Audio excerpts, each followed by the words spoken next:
This is Malaysia, with nearly 27 million people in equal parts Chinese, Indian, and native Malay. There's plenty of cultural diversity here. The Dao, Hindu, and Muslim communities certainly have their share of differences, but they still manage to live here in relative peace. With huge swaths of natural primary and secondary rainforests, Malaysia takes up both peninsular Malaysia as well as Borneo with Sarawak and Sabah. And all three regions have a diverse range of flora, fauna, and developed areas as well. With one of the best economies in the region, Malaysia has something to offer almost every traveler. From island getaways to scenic hikes to outdoor adventures, Malaysia should definitely be on your travel list. Welcome to Malaysia. In this edition of the Travel Geek documentary series, I start my trip in Malaysia's cultural hub, Malacca. Then it's off to celebrate the wildest of all Hindu festivals, Thaipusam, just outside of Kuala Lumpur. After that, I head to the island state capital of Penang to hit the streets, temples, and parks. Pushing into the mountains, I then make my way to Gopeng and the Cameron Highlands to have outdoor adventures and to search for the world's largest flower. I then end my journey in Malaysia's southeast corner, hiking and snorkeling in the paradise island of Tioman.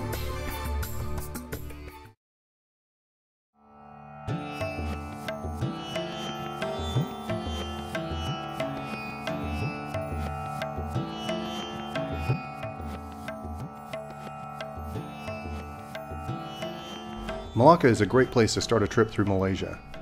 It's great for day trippers and weekly flyers because while you can see it in an afternoon, there's plenty to keep you occupied for many days.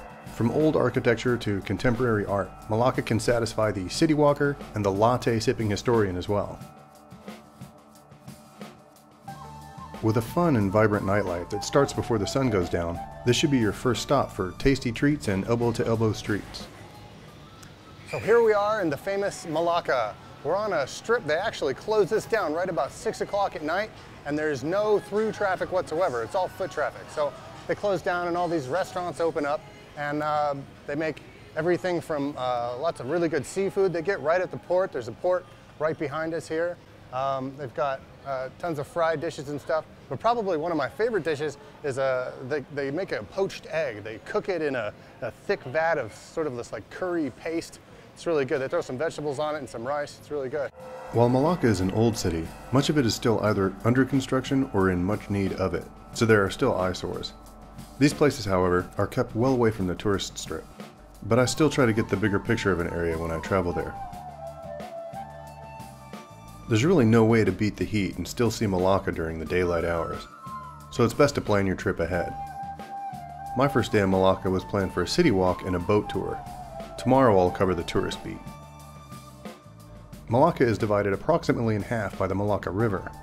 The Dutch quarter is on the south, and the more recent expansions to the north. But the river is significant for another reason as well. At the end of the 14th century, Malay Hindu prince Maramasiwara of Sumatra built his palace on an east-facing bank of the river, which he then built up as an important conduit for trade that was a prominent stop for the vessels traveling the Strait of Malacca.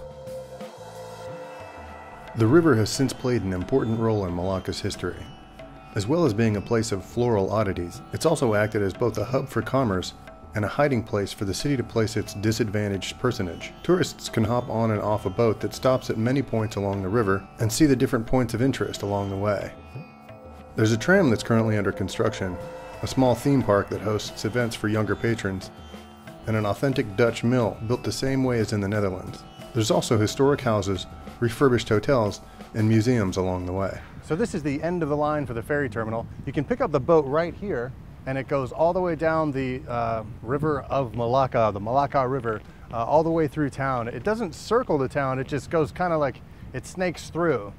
So in any case, it's a very scenic route.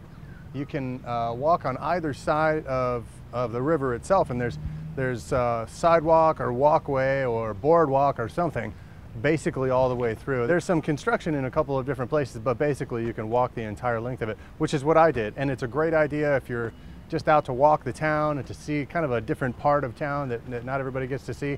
It's also great for photography. People like to paint the sides of buildings with, I don't know, murals of ancient battle scenes and Dutch colonialism or something like that. I don't know. In any case, there's also a monorail, which is very odd. I haven't seen it moving. I don't think it's actually in function. I'm gonna see if I can't get a ride on it. But it also follows the river all the way through down to what they call Pirate Park, which is, I believe, an amusement park. It's got a Ferris wheel and a couple of merry-go-rounds and, you know, small roller coaster and things. And in any case, I just walked all the way here from all the way on the other side of town. So I'm gonna hop on one of these guys, one of these ferries that's driving through right now, and make my way back.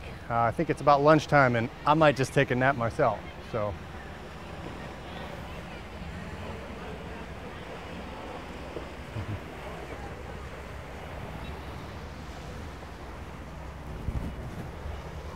be careful where you buy this boat ticket though, because depending on where it's purchased, you might be overcharged based on where you want to go. Many of the buildings boast murals of the city's history, depicting the Dutch and British relationships with the Asian ruling class that sold off their land. Some of the depictions are even embodied in bas reliefs and brass placards. Officially spelled two different ways for the proper nouns of landmarks and the romanization of the global mapping system, Malacca's spelling is accepted as M-A-L-A-C-C-A and M-E-L-A-K-A, depending on where it's seen. Probably the most heavily toured areas of Malacca is the Jonker Street Walk, where food stalls and tourist trinkets outnumber the overcrowded alleyways connecting Jonker and Hareen streets. In Malay, these are known as Jalan Hang Jebat and Jalan Tuntan Ching Lak. And this is where you'll find everything from fried bugs to cute little ornamental representations of your visit.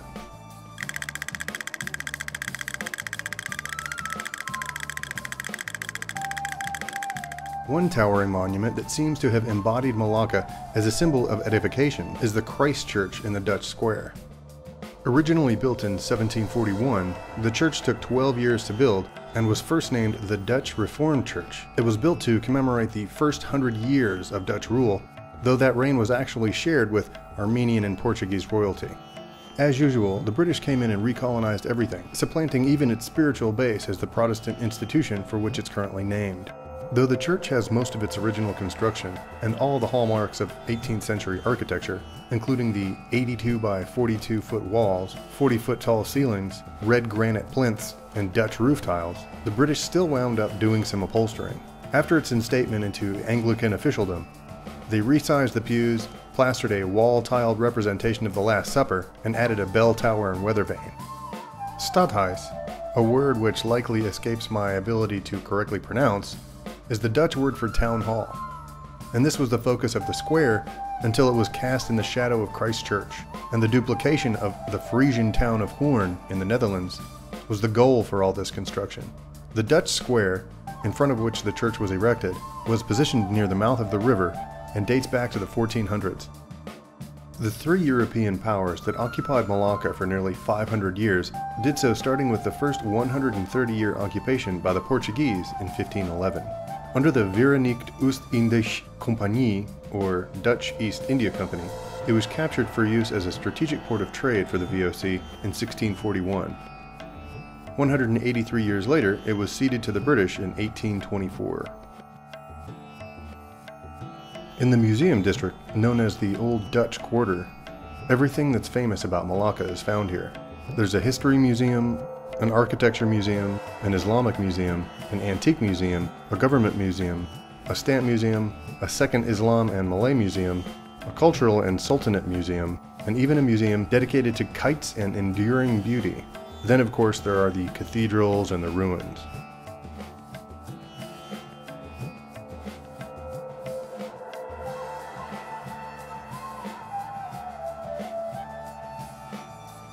One interesting benefit of the three cultural influences here is the interior design that seems to have been the birthchild of the resulting clash.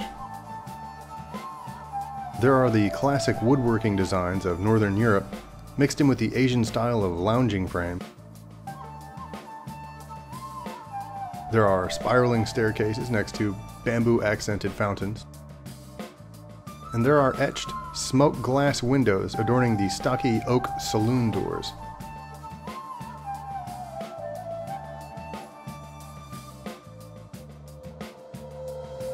It's all an amazing and unexpected facet to this little gem on the southwest coast of Malaysia. To get ready for the evening's festivities, I stopped by what was said to be Malaysia's best chicken tandoori place. Pak Putra, the shop owned by Badar Arfa, definitely delivered.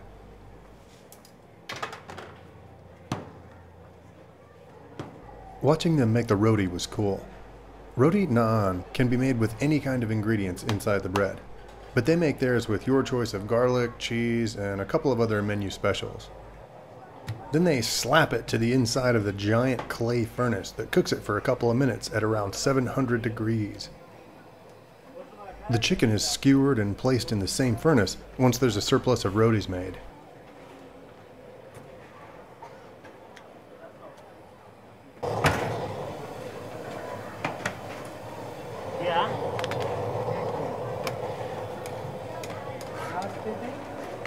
Last number,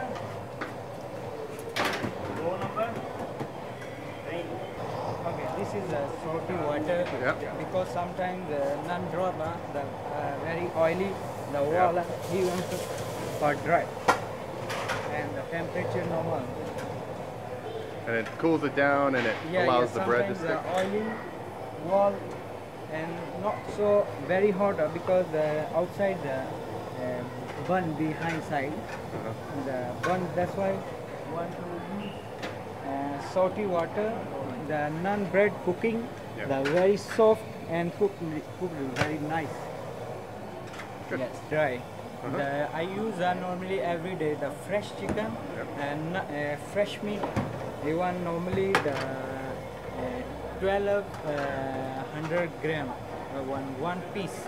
So we'll make a 4 piece. Sometimes the chicken, the cutting is very difficult because the once is inside the also cut the deep inside the meat and spices inside. Otherwise cannot serve inside the all spices and not well so taste. What kind of spices then? These spices only in Indian spices, natural. The yogurt, green chili, lime, garlic, ginger, and make recipes are very difficult. More spices. I not so the name also. I don't know so many. Does it have red chili? Yes. I let Badar choose my ingredients for me, and then I watched the guys make it before it came to the table.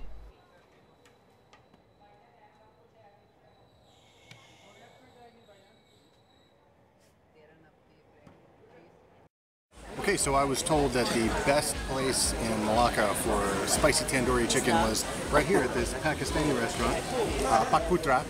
It's completely alive with people. There's got to be 150 people sitting around here. In any case, what I ordered was the spicy chicken. This is a garlic base with chili peppers smeared all over it, and you can see it's really red and it's really bold. And what you do is you take it and you dip it in sauce, and they give you various sauces. What I've gotten is the garlic sauce. Now, this is a sort of a green sauce. It's got herbs and different things in it, and it's very good. You just take a piece of chicken, if you can get it, and dip it in there. Oh, it's so good. The chili pepper just blows up. It's really spicy, and they give you some cucumbers and things to chew on. But the highlight is probably what's most popular around here is the bread. Now the bread, I've got the garlic, butter, and cheese. They wrap the cheese in the inside, and then they smear butter and garlic on it. And you just tear a piece off here. And I ordered the green curry, so you just dip it in the green curry.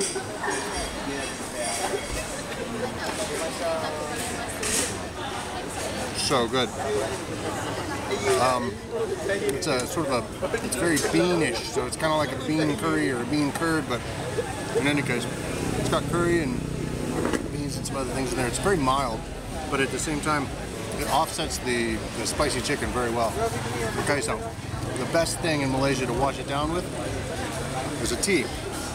You can just order, if you just say a tea, they will understand that as a Malay tea. It's just a black tea with either milk or soy in it, and it's really good. Most of the time they come hot.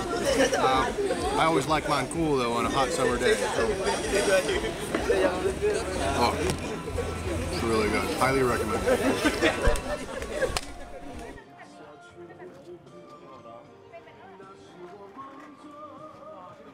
As night creeps in, the temperature drops, the restaurants draw back their tarps, and the more relaxed atmosphere emerges on Jonker Street. The evening is also the best time to come out, because most of the vendors are still setting up shop in the midday hours. Hello with Mila. Bloody. So how long do these stay on? 1 week. 1 week, huh? Yeah. And what is the material? What is the... Henna. Henna. Yeah. That's the art, right? Yeah. What is the substance that you use? Is it wax? No, it's from a leaf. Oh, okay. Yeah. So it's a natural paint. Yeah. Oh, that's good. One of the coolest things that you'll do in Malacca is shop hopping. The history, culture, and food are definitely not to be missed, but I have to say, for authenticity's sake, Malacca pulls in some of the best relic shops I've ever seen. This shop had cool items on every shelf, each with an amazing story, and my love for masks was met with what I found to be probably the best collection of Asian edifice carvings I've ever seen. This place was full of them, and I had to do some real convincing for the lady to let me film in her shop.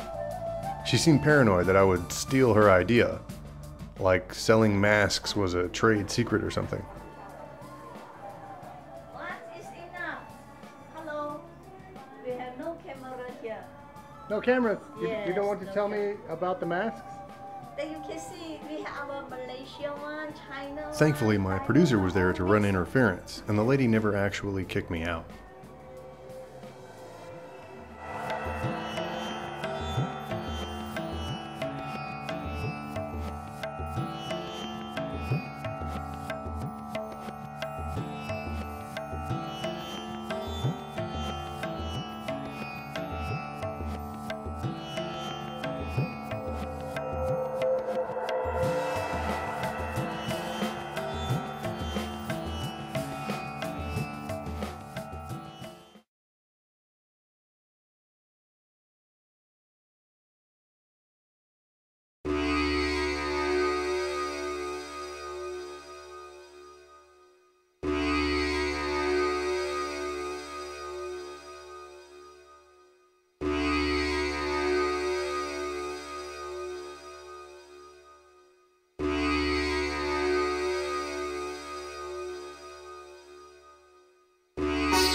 The most spectacular festival in the Hindu calendar is Thaipusam. To the outside observer, Thaipusam is a grotesque gathering of sweaty, chanting zombies who pierce themselves, act out spiritual trances, and worship heathen gods. But to followers, it's the closest a Hindu can get to the gods and to the good fortune that awaits them for their sacrifices on this 3 to 5 day sensory overloaded celebration. Just outside of Kuala Lumpur lies the Batu Cave, which is one of several major locations where Thaipusam is celebrated in Malaysia. It takes place in Johor Bahru and in Ipoh, and it's also hosted on Penang Island. But even though it's a big deal in Penang, it attracts nowhere near the personage it does at the caves. Over the course of the event, nearly 1 million people return to this location every year to give thanks for their blessings and to pray for blessings the coming year. Those who believe that they've received their blessings from Lord Murugan come here to offer personal suffrage as a token of their penitence. But while the painful part is limited to the day of the celebration itself, devotees prepare for this event with a month of activities that range from slightly uncomfortable to downright unhealthy. Mostly though, it's a month of prayer. Then there are 2 days of fasting, eating only sattvic food and only once a day. And finally, on the day of the ritual, there's an exhausting hike, all while carrying jugs of milk and huge elaborate kabadi, or ornamental offerings of burden. Sattvic food, to explain the earlier mention, is food which is considered to be pure, which has not caused harm to any animal or environment, and which does not have a foul odor or which impairs the senses. The long, exhausting procession, mentioned before, starts at the Sri Mariamman Temple in Kuala Lumpur and continues nearly 14 kilometers to end here at the Batu Cave. It's an 8-hour trek, and many go barefoot. And when they arrive, they still have another 272 steps to ascend to the cave's temple at the top. The silver jugs of milk, or palkadam, are normally carried on the head, but are also sometimes hung from the body by hooks. The elaborate cage-like construction that is carried by the devotees is called the velkabadi. This also translates to a burden of spears, as it normally also has spikes which pierce the body when it's carried. These are built and decorated all in an effort to keep the mind focused on God and personal sacrifice. Framed by aluminum and constructed in several tiers, they're normally adorned with peacock feathers and images of the gods, and they're almost always in the shape of a hill.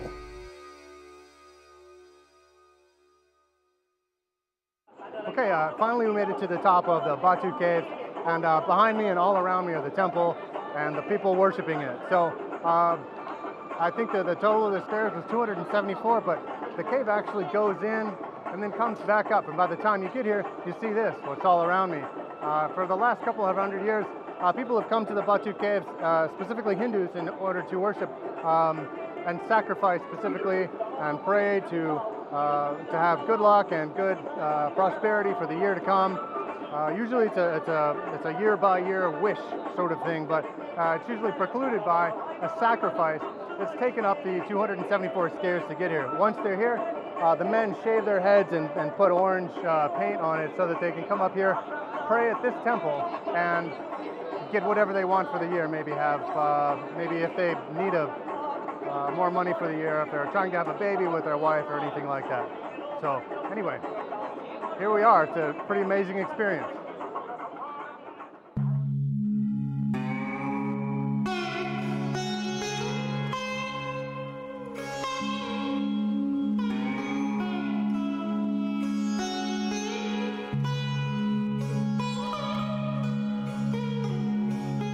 If you knew nothing of this festival before having seen it, it may well come across as extreme. But Hindus take this ceremony very seriously. It's not uncommon for penitents to abstain from sex, shave their head and body hair, sleep on hardwood floors, maintain a vegetarian diet, and many other preparations throughout the month preceding the final showdown. Malaysia and Singapore are among the few places that one can actually celebrate Thaipusam. It was originally a Tamil Nadu celebration. However, because of the extreme nature of the ceremony, and through many years of participants dying of heat exhaustion, it's now banned throughout India. It is, however, still honored at least in some fashion in Thailand, Myanmar, Sri Lanka, Mauritius, and Reunion Island. Of all of the mythology throughout the human lineage, I'd have to say that Hindu mythology is my absolute favorite. Having studied much of the text from the Bhagavad Gita and the Mahabharata, I find this amazing collection of works to be almost magical in the level of creativity and imagination that went into their creation. And the story of Lord Murugan is a prime example. Of the vast pantheon of deities within Hinduism, Lord Murugan is the god of war and victory.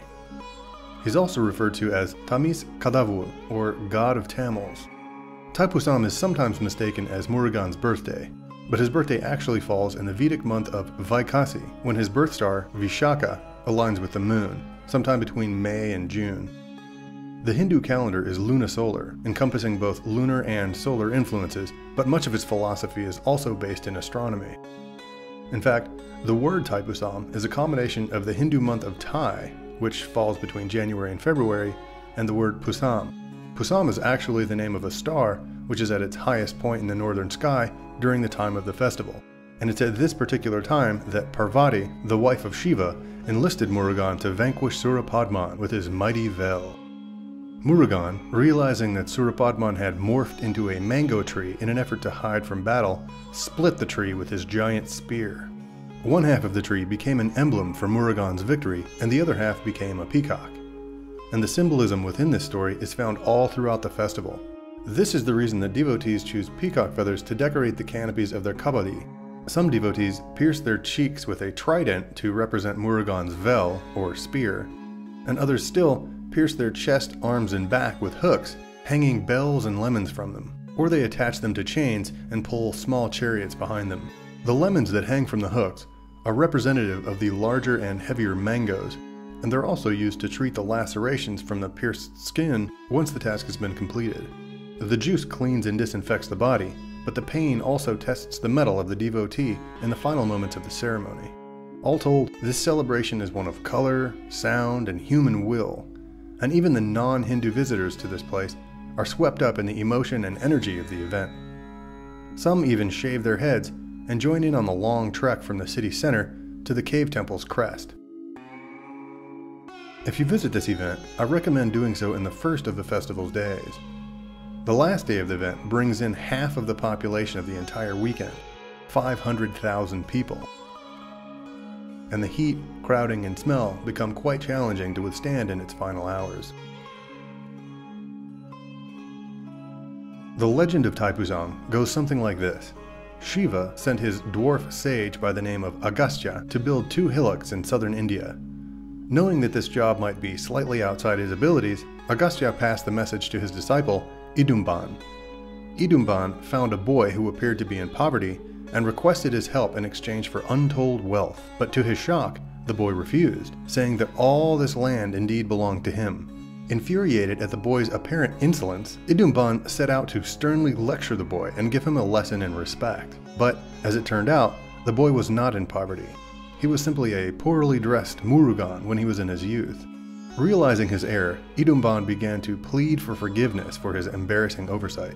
Murugan, being a kind-hearted soul, forgave Idumban. He granted Agastya's wish and delivered the hillocks as was the original objective.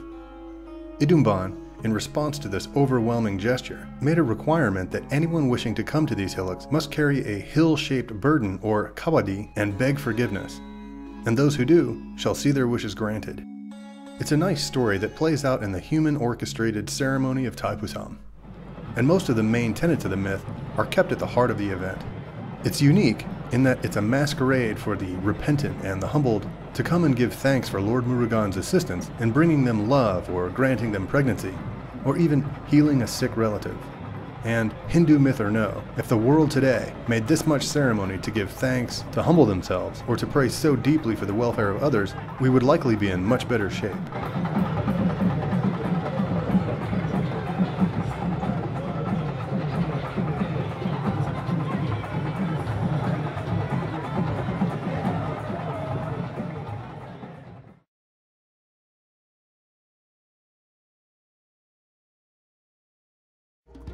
Penang is another city in Malaysia where it's best to just get out and see the town without a plan. Talk to the shop and restaurant owners, and just explore it for exploration's sake. There's very little about Penang that's hidden or cordoned off. It's definitely got its more rugged and unappealing side, like the open, raw sewage that ferments in the hot sun. But there's also the aroma that's constantly filling the air from all the street-side restaurants to water down that fecund smell. Of the 13 states in Malaysia, Penang is the only island state that houses the seat of government. It's also the second smallest, next to Perlis. But while it's small, it's one of the most economically developed and financially important states in the country. It's a hub for exports, tourism, and banking. Colloquially, a resident of Penang is known as a Penangite, and because locals like to shorten the names of their cities into just 2 letters, as in KK for Kota Kinabalu or KL for Kuala Lumpur, Penang is referred to as PP, as its full name is Pulau Pinang. Regionally speaking, it's also been referred to as the Pearl of the Orient, and its roots in trade date back well into the 14th and 15th centuries with the likes of the Ming Dynasty's Chinese Navy. Just as it does today, its exports included textiles like fabrics, clay tiles, and pottery. And all around the island, these roots are clearly visible today.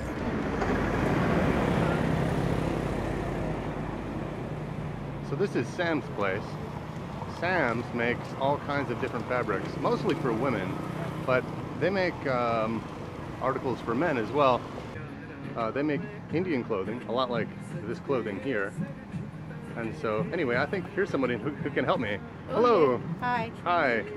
My name's Cyle, and I'm interested in some traditional clothing from either Malaysia or maybe a Hindu influence or something like that. Do you have anything like that for men? I have from Indian outfit, yes, for men. Okay. But Malay outfit, I'm sorry, I don't have. Don't have Malay. I don't have Malay. All right. What do you have for large men like me? Well, I have something like this. We have sizes in this. Okay. Up to size 60 to 64. Okay. This is the Indian outfit. All right. And I have some Western outfit also in big sizes. Yeah, something like this. Wow. This is a hand-drawn body. Oh, okay. And we have sizes in that also. All right. Well, thank you very much for the information. Most welcome, sir. All right. Bye-bye. Bye, sir. The Malay word for clothing is baju. So baju Melayu means Malaysian fashion. It generally includes a tunic, like the shop owner showed me, with trousers. For men, this also includes a sampin, which basically is a sarong wrapped around the hips. What's a sarong? Basically put, it's a large, thin, towel-like fabric that's wrapped around the lower half of the body and used in everything from ceremonial occasions to comfortable walks on the beach. And as luck would have it, there was a shop down the road to offer some great examples. Hello. Hi, my name's Cyle. I'm interested in like a baju Melayu sort of traditional dress for the man. We have something like this. This is a baju Melayu. Oh yeah? Baju Melayu. And for big Western men, what sizes do you have? Normally, for the biggest now, we have the biggest XL, but Right. But normally, do you have other sizes as well? no, normally standard is XL we usually because we for the local market mostly, but seldom we get customers from Western who want very big sizes. Right, right. Sure. We got like sarong for men. This and sarong for men. Ah, right. And this is, it's wrapped around the waist? Around the waist, yeah. Okay. We use it a lot in Malaysia normally, this one. And how much is one of these? The cheapest I have is 12 ringgit. 12 ringgit? And then we got the higher quality until 45 ringgit. Okay. Do you have a good deal for me? Yeah, sure. I'll give you a very good deal. All right, what do you think? I'll make it for you 10 ringgit. 10 ringgit? Yeah. What about the blue one here? This It's the same price. same? Can you do for 8 ringgit? Okay, we make it 9 ringgit. Okay, we can win-win. Okay, 9 ringgit. I'll buy one for 9 ringgit. And this is good for me, this color? Yeah, this color is good for you, and the height and the length is just quite big enough. And it'll fit and It everything. will fit everybody, yeah. All right, and what's your name? My name is Muhammad Ashraf. Okay, Mohammed, and so people can come find you 217 Penang Road. Come look for Mr. Ashraf. Okay, thank you, sir. Nice All right. to meet you. Have a nice day. And happy Chinese New Year. Thank you, thank you. Okay. If there's one thing that brings on the appetite, it's city walking in the heat. So thankfully there are lots of restaurants with a veritable smorgasbord of tasty foods in just about every nook and cranny of the city. I'm here at Restaurant Yasmin. Yes. And what can you tell me about this food? Yeah. This is a biryani, our special biryani here. Biryani, and I got all the curry, spices, Indian spices with the new Indian spices.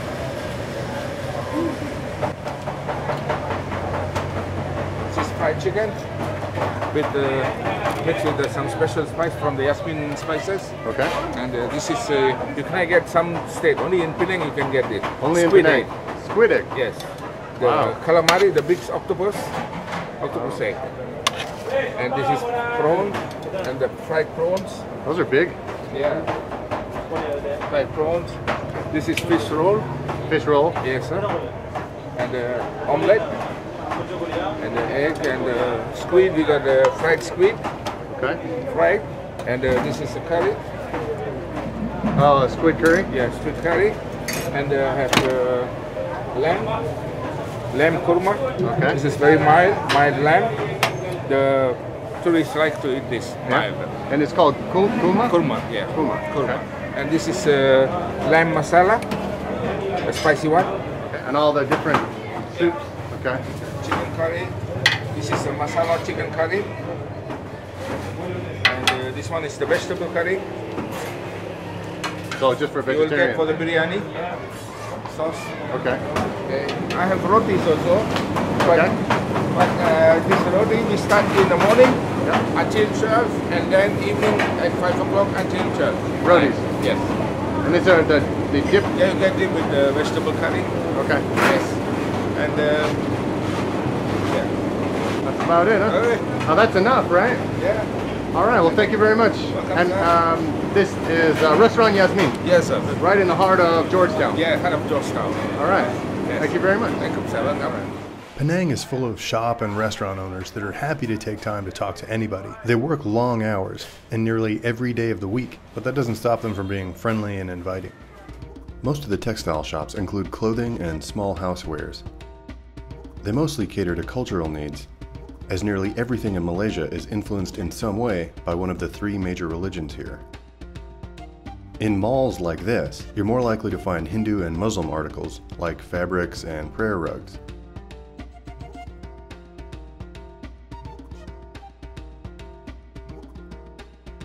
The Dao Chinese markets, however, are almost never indoors. They like to take up entire streets, where they open up street-side shops and set up stalls on the sidewalks. I find Chinese markets to be among the most fascinating places I've ever seen. They're not only full of life, they're full of color, flavor, sound, sights, and scents. It's almost a sensory overload, and it's a phenomenal place for photography. Chinese people love to barter, so even if you don't understand what's being said, you can still pretty much assume that people are talking about the quality, deciding on the quantity, and haggling for the best price. It's a place where sellers and vendors get so caught up in the age-old experience of commerce that they hardly even notice being filmed. Chinese markets can be found all over Asia, and for the most part, you can count on seeing pretty much the same things taking place in each one. But the coolest part about visiting them is that what they do offer is always presented in a unique way.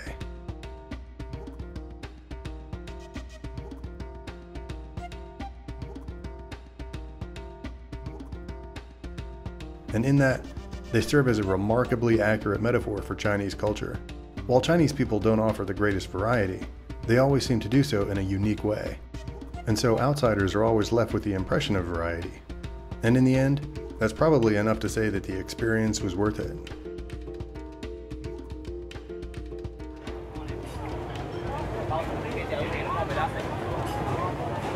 Happy New Year!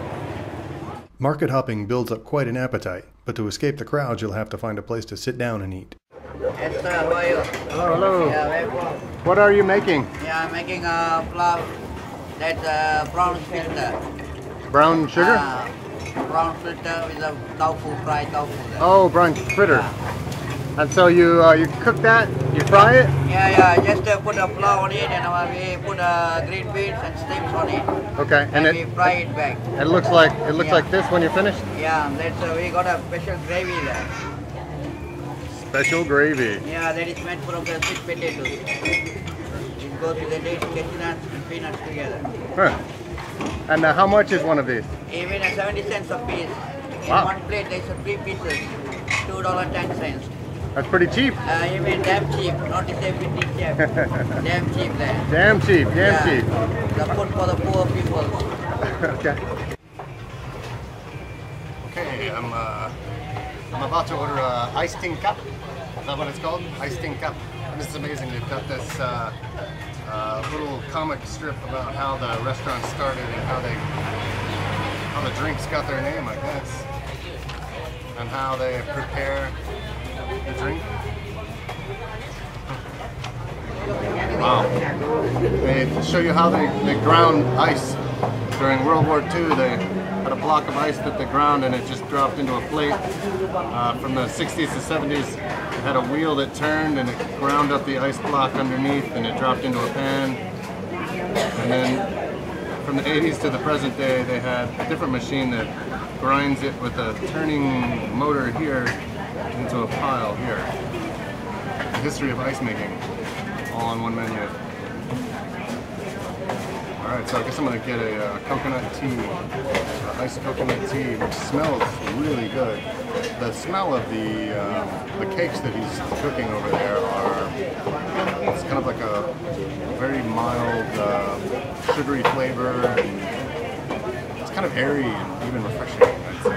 You can get it. You want a gravy? I can plot for you the gravy. This is the gravy here? Yeah, that's the gravy. That is made from sweet potato.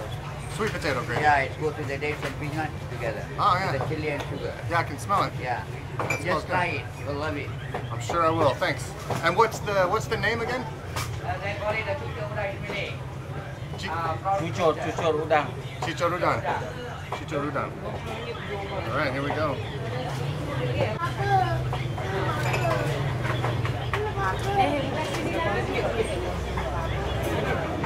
I mean, it's good. It tastes like almost like a very liquidized, pretty sort of a viscous bread.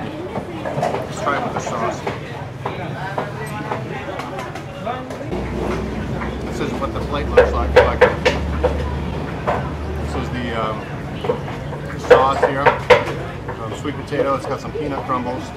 This is the bread itself, the custard bread. And this is fried cake with looks like bean sprouts and that's it, bean sprouts in it. And he's thrown in some slices of cucumber.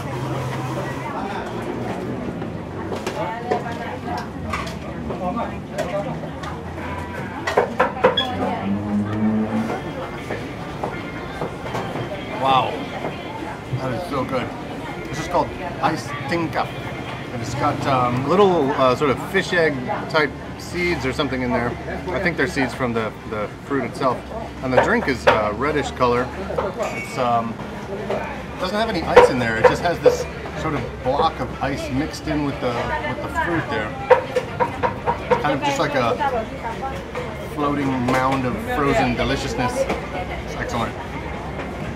I don't want to stop drinking it. It's so good. Navigating any of the major arteries cutting through the downtown area will bring you to someplace interesting.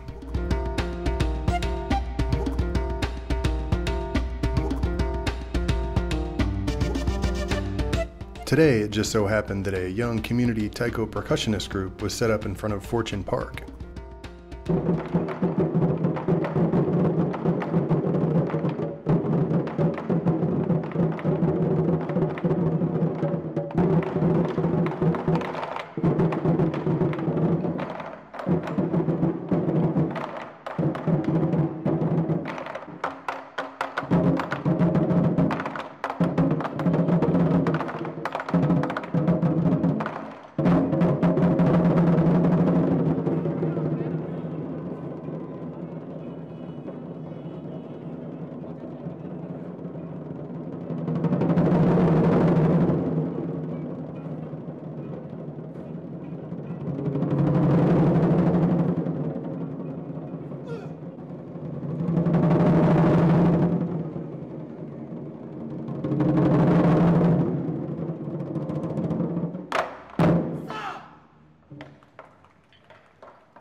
Walking the city is great, but Penang has a lot more to offer too.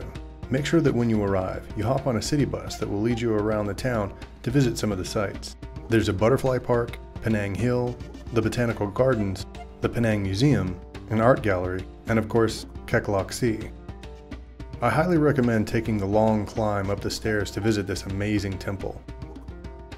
Besides the seemingly endless array of knickknacks that adorn nearly every hangable and stowable space along the footpath to the temple, there's also a turtle pond right in the middle to let you know that you're halfway there. Kek Lok Si is the largest Buddhist temple in Southeast Asia, which sits on top of a mountain right in the middle of the city.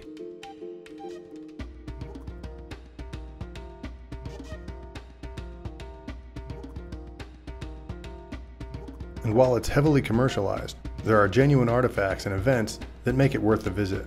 The temple's construction began in 1890, and its benefactor in 1906 was one Captain China, as the British called him. Chung Kang Kui was made a millionaire from his innovations in the tin mining business. He was a philanthropist and a well-respected businessman by both the East and the West, and it was under his direction that the 7-story main pagoda was built.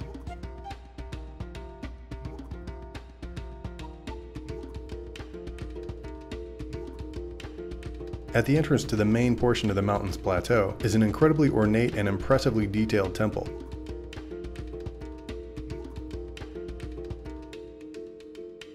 inside of which can be found 10,000 Buddhas along its walls.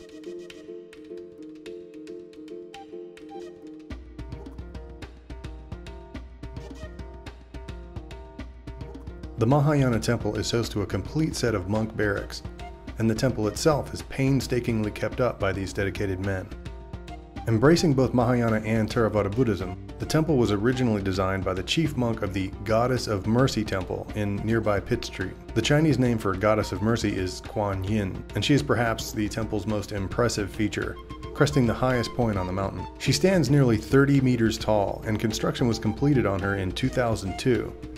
Since then, however, Penang's affluent Chinese community has donated enough money to buy the 16 hand-carved dancing dragon columns that hold up the 3 concentric octagonal roofs that currently cover her. At the time of filming, this last portion was still being built, but it's said that it should be finished by the time of this film's release, mid to late 2013.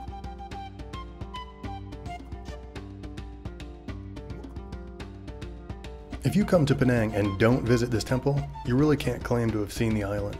It's such a huge contributing factor to Penang's cultural heritage.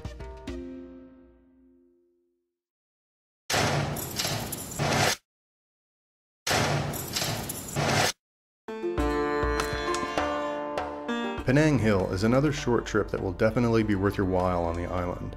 It rises more than 820 meters above the heart of Georgetown, so it's always noticeably cooler than on street level. Plus, there's a very cool tram that gets you up to the top.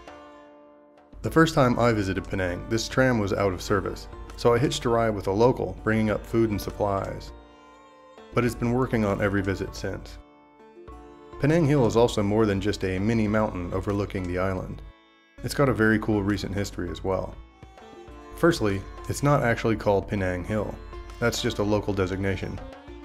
The mountain, Bukit Bundara, actually means Flagstaff Hill in Bahasa. But that wasn't its first official title either. The mountain was first called Strawberry Hill by Captain Light, who cleared its forests for growing the fruit of its inspiration. The first trail to the top was opened up through the botanical gardens on the other side of the mountain from the city. It's a tough climb too, since the grade is steep and relentless. But it can be done, and in fact, is done by daily joggers and cyclists trying to stay fit. Recent plans to make this hill into a resort have been thwarted by the challenge that this gradient poses.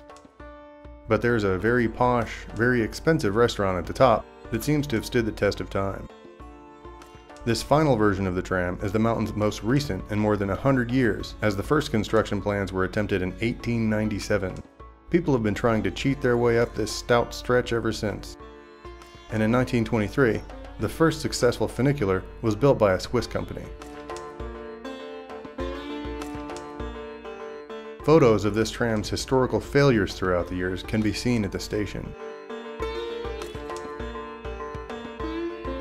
Once up at the top, there's not much to do other than gaze over the city. If you come here on the weekends, or as was the case in this footage, on a holiday, plan on quite a long wait going up or down the mountain. But when you compare this to the 5.5 kilometer knee-breaking hump, most people choose to wait. There's a small eatery with 2 stories of food stalls, and an oddly placed owl museum, complete with locally made wood carvings. There's sort of a stage and bleachers area that seems never to be used, and there's also supposed to be a snake show, but I've never actually seen it in action any of the times I've visited. There's also an elaborately decorated Hindu temple, which is definitely worth a visit, but beyond that, the rest of the hill is totally off limits. Walking along the fence after nightfall is what drives most of the crowds here. It's definitely the best view in town.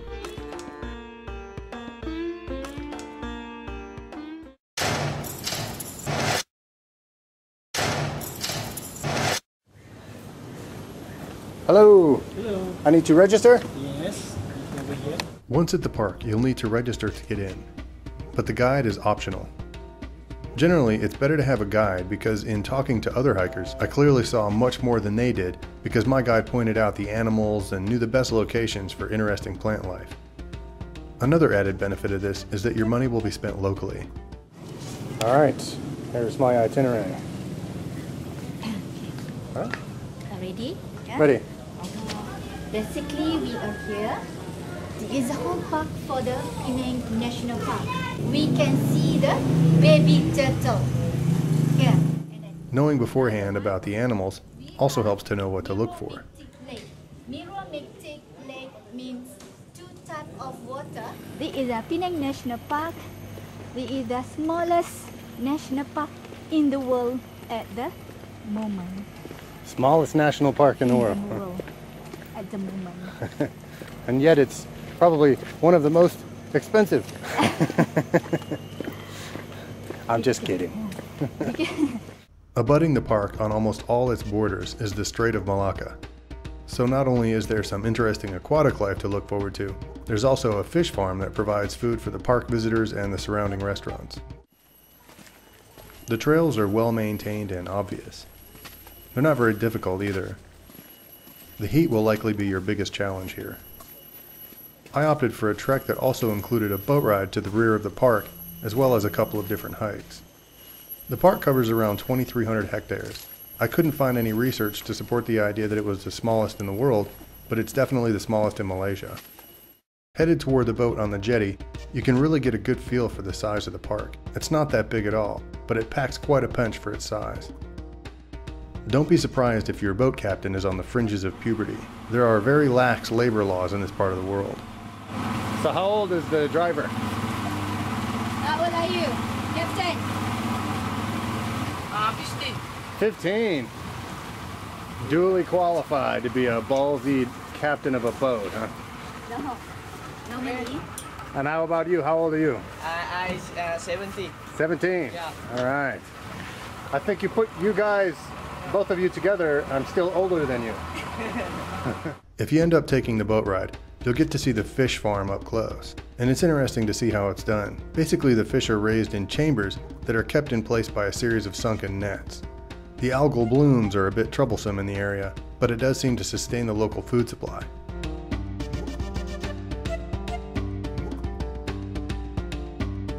Along the ride, you'll also see some other amazing things.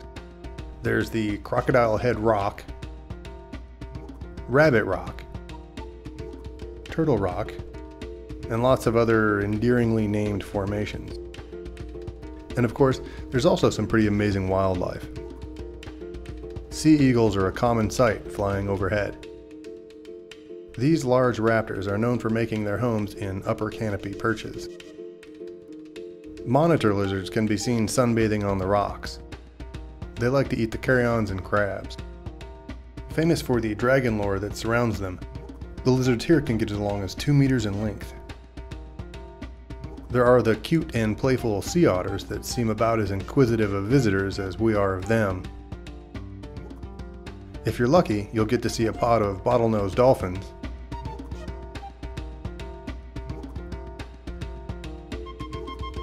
And of course, there are bound to be plenty of monkeys running around trying to catch stranded crabs in the crevasses of the rocky intertidal zone. There are several different species of macaw and other monkeys throughout Penang. They congregate around Penang Hill and the national park, but they can be seen all over. Most of the time, it's wise to enjoy your visit at a distance, as they can be pretty unpredictable. I chose to land on a small beach and take the bridge over into the forest. Once on land though, there was a very unique tidal estuary that exists here. I didn't know this about the park, but it's one of the few places in the world where holomictic conditions exist. The fresh water comes down from the mountains, and the salty water comes in from the sea. However, because of the conditions here, the waters don't intermix. This one is technically called a miromictic lake, though it's not technically a lake by definition. It's more of a seasonal lagoon, which makes it even more rare, and therefore extremely appealing to my geekiness. Another new item that I learned about was that there was a canopy bridge being built, but my guide didn't know when construction would be finished. It's a crazy sound, huh? It's cicadas. A small insect cuts the big sound. To find some of the more hidden foliage, my guide took me slightly off the trail. I've been hoping to see the monkey cups indigenous to this part of the world, so I was sure to note my interests in spending time looking for it.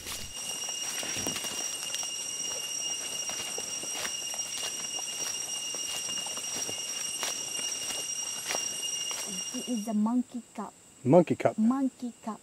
Okay. Carnivore plant. Carnivorous plant. Carnivore plant. And what animal does it eat?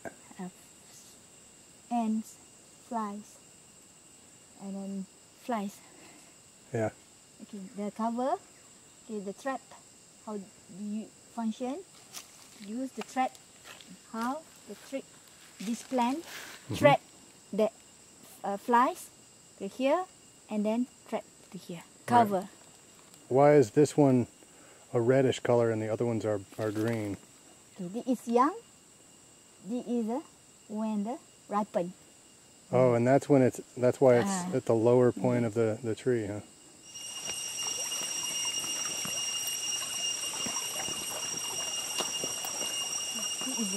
This is monkey cup, alboginata species. This is the same, and have the cover when the ant or flies crossing the cover and the cover close. I cannot tell to the local people. They are cutting, so take it back. The end of the trail opens up at a camping area. Beyond that is the hatchery on Turtle Beach. This is we call blood trace because if you put here the knife here and then black sap come out, the sap is look like blood. Here. The tree is bleeding. Yes. Okay. Wow. This sap, one of the ingredients made for the varnish. Varnish. Varnish. To strip paint. Yes.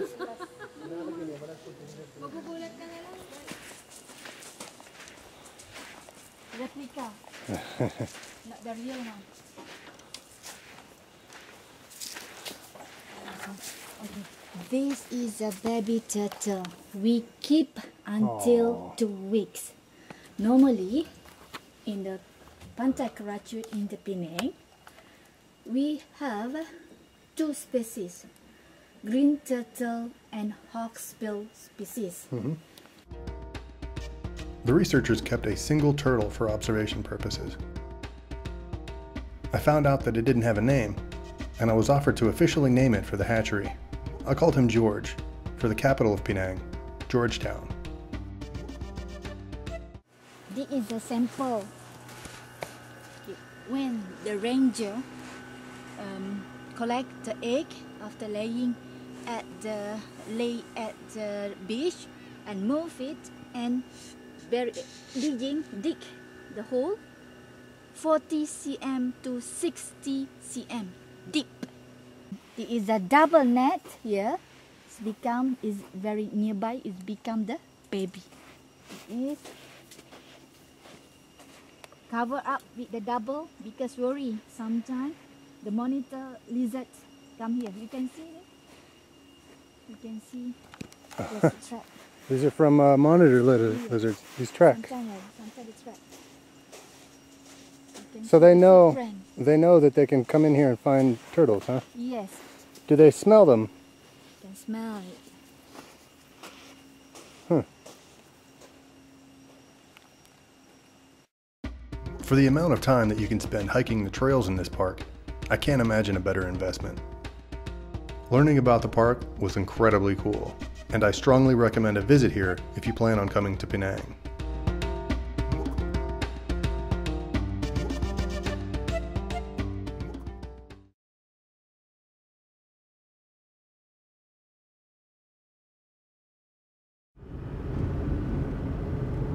So we just arrived in, where are we? Just outside of Ipoh in a little town called Gopeng. The Gopeng resort, it's called My Gopeng Resort. It's a homestay, it's an adventure company, and they do all kinds of cool stuff. While I'm here, I'm going to be doing whitewater rafting. I'm taking the abseiling class or course, which is basically rappelling down an active waterfall. And then I'm going to be doing like 2 jungle walks. One jungle walk is to get a view of the world's largest flower, the Rafflesia flower. I don't know if I'm actually going to find it. We have to hire a local, an Aboriginal tribes person to come out and help us find it. They're called Orang Asli. So we're going to be waiting on an Orang Asli to lead us out during the day. But I'm also going to do a night jungle walk, which is going to be tonight. We're going to do that one first. It's early enough. We're here. We arrived at about 20 after 5. So we're going to get a lot of stuff in today. It's going to be fun.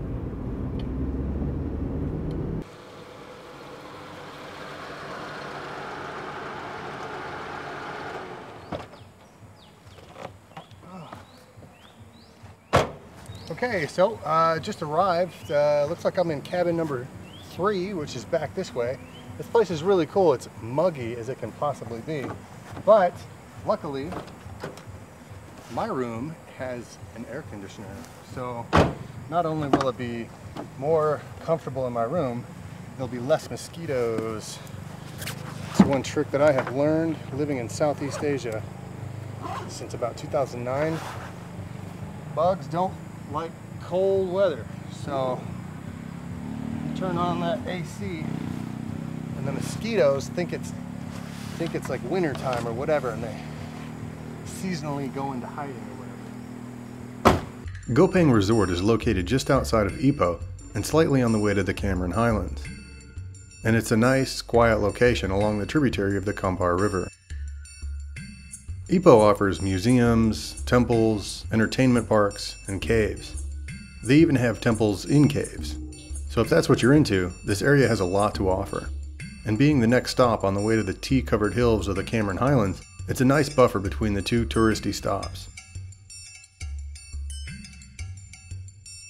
Gopeng will be your last stop in the state of Perak. The Cameron Highlands lie in Pahang, just across the mountainous border about 2 hours from Ipoh. Along the way, don't be surprised to see an Orang Asli walking with their giant blowpipes on a hunt, or a batch of wild boar darting across the road. This is thick peninsular forest, and it houses the real Malaysia that you don't see advertised in the guidebooks. Looks cozy.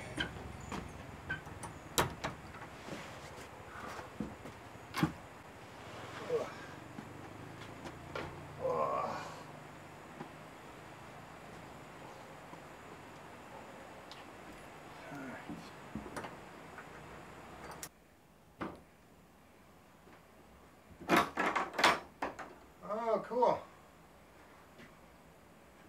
All right.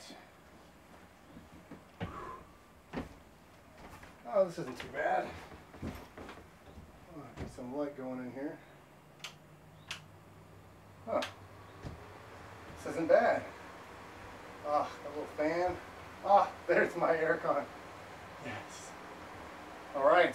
It's nowhere near mosquito proof, but like I said, hopefully that air conditioner will stave off any pests. This is actually pretty spacious for a rustic cabin. I think this must be made for like a family of 3 or something like that. So anyway, I guess I'll go back up. Gotta have some dinner, and then I think we're gonna go do a night walk tonight in the jungle.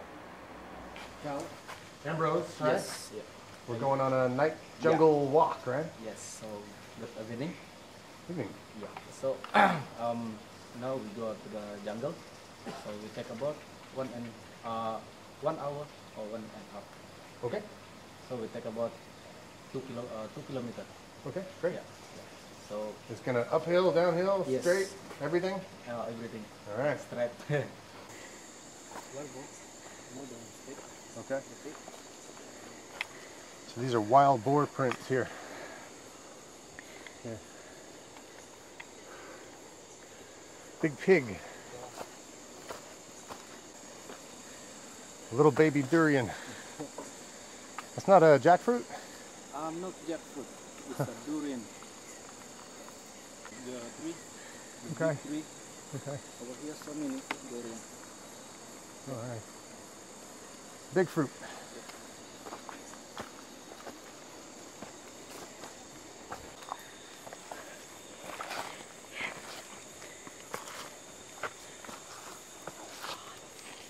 It's a big palm leaf. Big palm frond here. This is what you use for the roofs, huh? It's for the house. Make it the house. Yeah. Wow, that is huge. That's the biggest palm frond I've ever seen. So the pond under the bone. Yeah. The spine here. With the little spikes.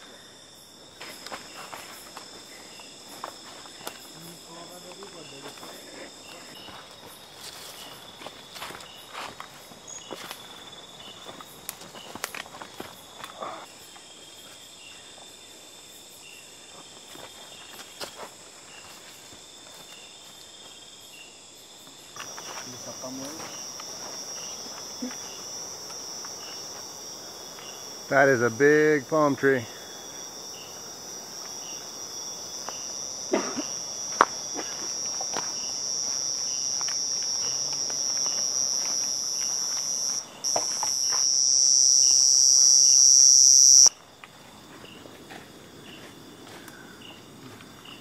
Yeah, locust.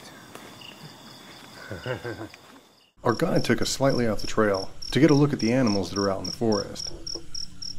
Later, an entire family of nightcats and civets happened by that seemed only affected by our presence when we were careless enough to make noise. For nocturnal creatures, I was very surprised at the level of comfort they had being around us. We did encounter a sow and several boar piglets, but they were too far away and way too fast to catch on camera. And probably one of the biggest surprises for me was a mouse deer. Some of the other wildlife included a hatchling group of tadpoles in a small rivulet of water. Baby frog. Normally it's in. Oh, the eggs. So, yeah. Wow. If no water, they will be die. If got water, is still alive. Now it's 50-50. Yeah, maybe they live, maybe they die. Yeah. Kind of cramped down there. They're finding the only water they can find.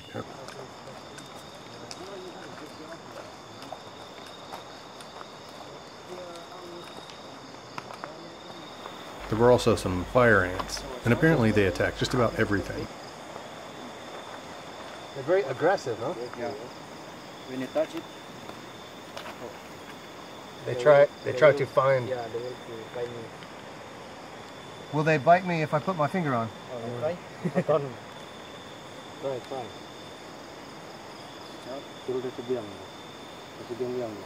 touch it. Yeah, he bit me.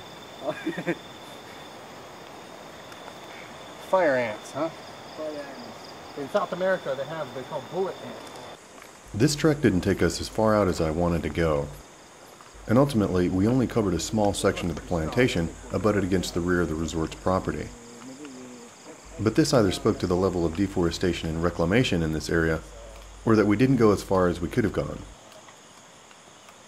In either case, with what little area we covered and the multitude of wildlife that there is around, I can only imagine the biological diversity that must have been in this part of the world even in as little as 50 years ago, as the land was ceded to Malaysia from the British. Committed to Malaysian independence in the 1950s, the British had to fight off an insurrection from the Communist Party of Malaysia, a largely Chinese resistance. This put a halt on much of the farming that was allowed to expand during that time in order to keep food and supplies from allowing the CPM to grow. Okay, All right, well, thanks. All right, so that's all for the night walk. All right, Yeah. appreciate it. Yeah. Thanks. Well done. All right, you guys have a good night. Yeah. The morning of day 2 found me talking to the company managers who had heard that I was filming my exploits at their resort. We were fed like kings and given a safety briefing before heading out. It was only a 10-minute drive from the camp to the bridge where we launched, and the guides did all the hauling. In previous rafting tours I've taken, everyone chips in and helps with the boat. But I guess this is one of the items that helps sell the package to locals. There were 3 guides in our boat, so with my producer and me and the 3 guides, there were 5 of us. There was also a kayak guide who would float ahead of us and warn us of any new dangers that may have floated downriver since their last trip through. Once we disembarked, it was right into the rapids.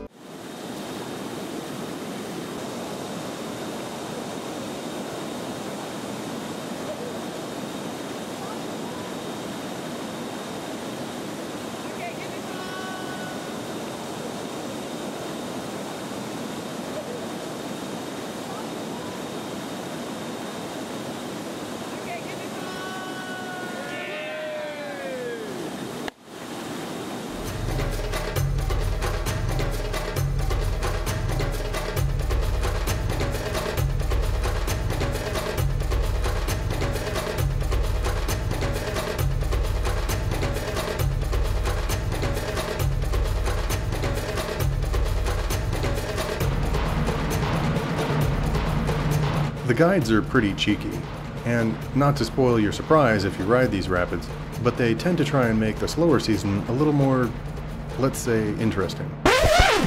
We weren't the unlucky batch of boaters as it might appear from this angle. Look again, and this time, don't underestimate the cheekiness. See that? Yeah. Now let's have a look from the helmet cam.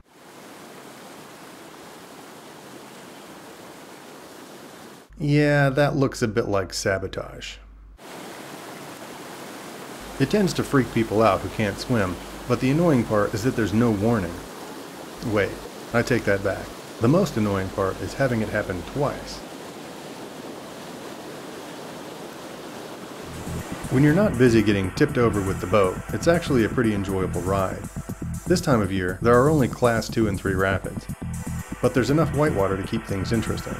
The rainy season is really the time to come. That would be from October to about February. The temperature is much nicer as well.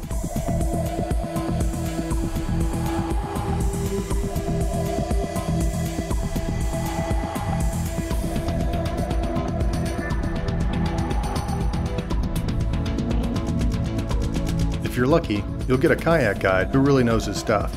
Ours took every opportunity to do some whitewater freestyle whenever he could.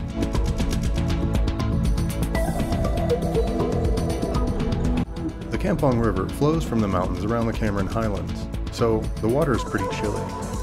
The exercise will keep you warm, but you might want to wear a light, long-sleeve shirt just in case.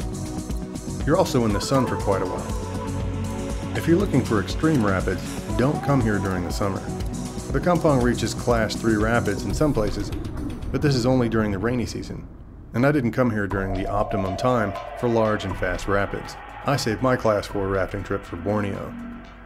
Be sure to look for the updates to that and other upcoming films at kyleodonnell.com.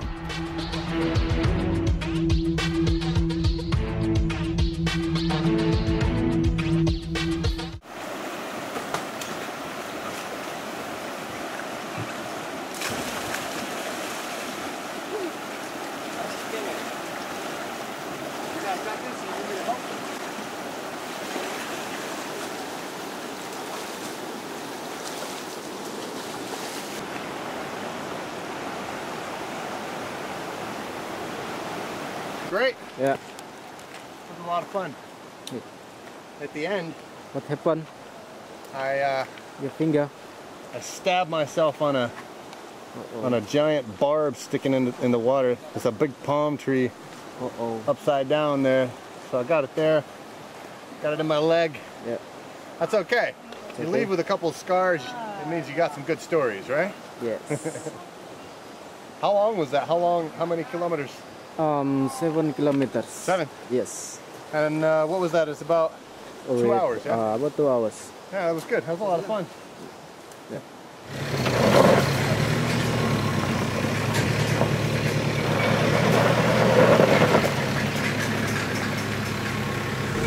So here we are. We're headed back out to the third event of our trip here. We're driving over top of what we just finished rafting, the river here. I think it's the Kampong River. And we're on our way to go abseiling down the front face of a waterfall. I can't remember what the name of the waterfall is, but we're about to go abseiling down the face of a waterfall now, so should be fun. We're in the same rickety 4x4.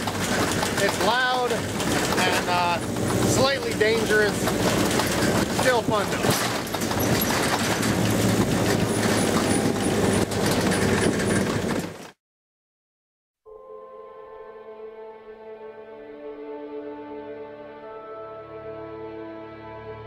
Before I came to Gopeng, I had no idea what abseiling was, but I quickly found out, and the first thing that I learned was that it's quite challenging. Though it might look like a cakewalk from the ground, it immediately gets the heart pumping from the top. This massive waterfall stands 15 meters high, and it earns every centimeter of it. It gushes thousands of gallons of water every minute, and the farther to the left you go, the more water you feel pounding down onto you. For every foot ventured over, the mind begins to picture ropes snapping and feet slipping uncontrollably away from the rock face. The heart is constantly pumping, and the adrenaline is fierce. The entire time, you're just thinking what that impending rock below must feel like when you hit it face first. It's definitely not a pretty picture. But even with all this, there's still no denying that it's an absolute blast.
Driving to the Cameron Highlands is a cool experience. It would be a great motorcycle ride if it weren't so bombarded with 18-wheelers and frequent accidents. Weather can also be an issue, but this isn't the most threatening factor to the roadways, or to the environment in general. The Cameron Highlands stretch across a beautiful swath of forested mountains, or at least they used to be forested. With all the agro-tourism here, things have started getting a little crowded. Businesses, restaurants, and hotel chains have started cropping up in this area in the last few decades at an alarming rate. There's still plenty of green space to enjoy, but it's not really certain how long that'll last. This region was first mined for tin in the early part of the 20th century, but because it was such a great climate for growing tea, plantations soon took over as the main source of industry here. And at this point, tea is what the Cameron Highlands are known for. Ecotourism can be both a blessing and a curse. Add in the Malaysian mentality for commerce, and the scales generally tip toward the latter. Strawberries, tea, and a lot of micro farms in the Cameron Highlands are responsible for supplying a lot of the wealth to the residents here.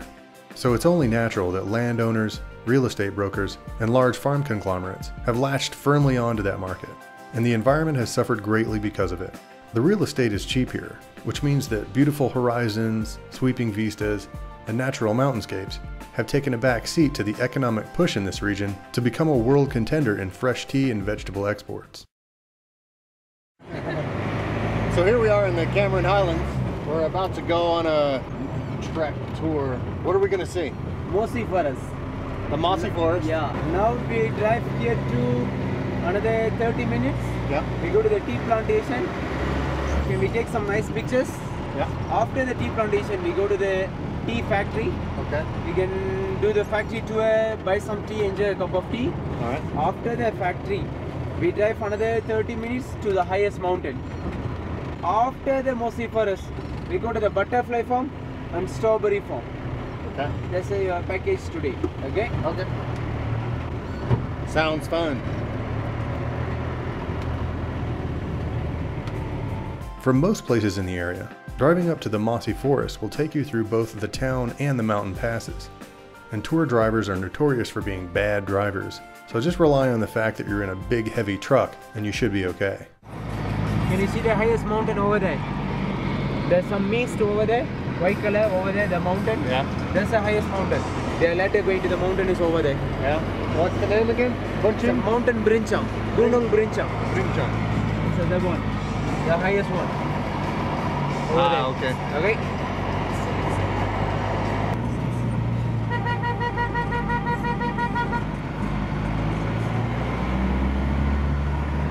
The mossy forest is straight out of a mystical movie, complete with an eerie haze. The trees are reminiscent of either a horror film or an epic romance. But in either case, it's a pretty magical little mini rainforest near the summit of Brinchang Mountain. It's perfect for photography, but unless you're shooting with professional gear, be sure to bring a steady tripod because it can get a bit windy.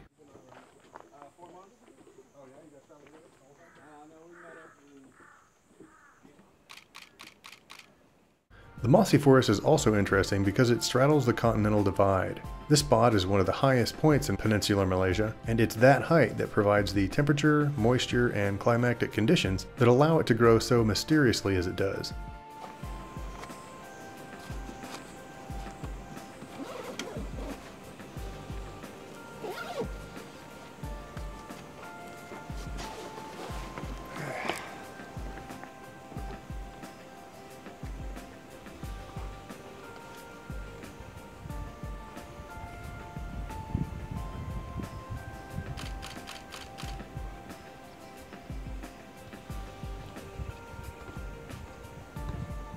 The fact that you're up so high is only half of the reason that this destination seems so far removed from the rest of Malaysia.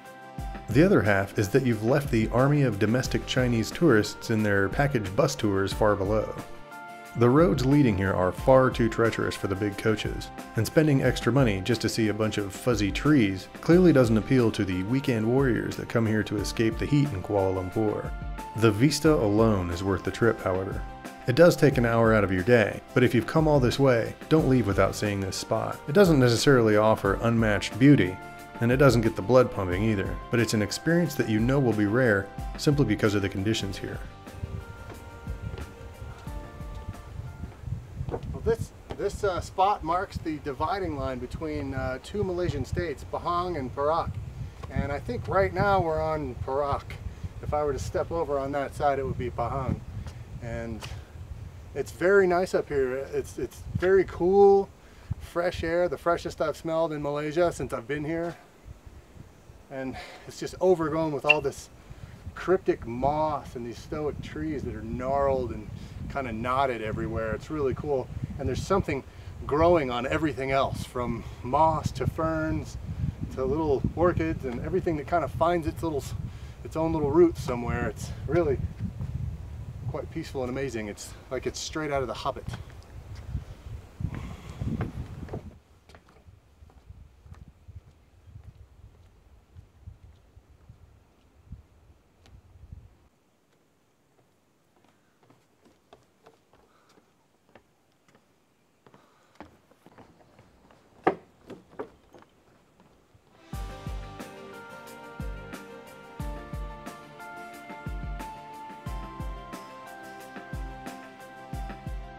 After the mossy forest, we headed over to what the guide said was Malaysia's highest mountain, Brinchang Mountain. So here we are at the observation tower, at the tallest point in the entire area around the Cameron Highlands. I believe that over that way, it's Ipoh, where we just came from, about 45 minutes away. So go check that out.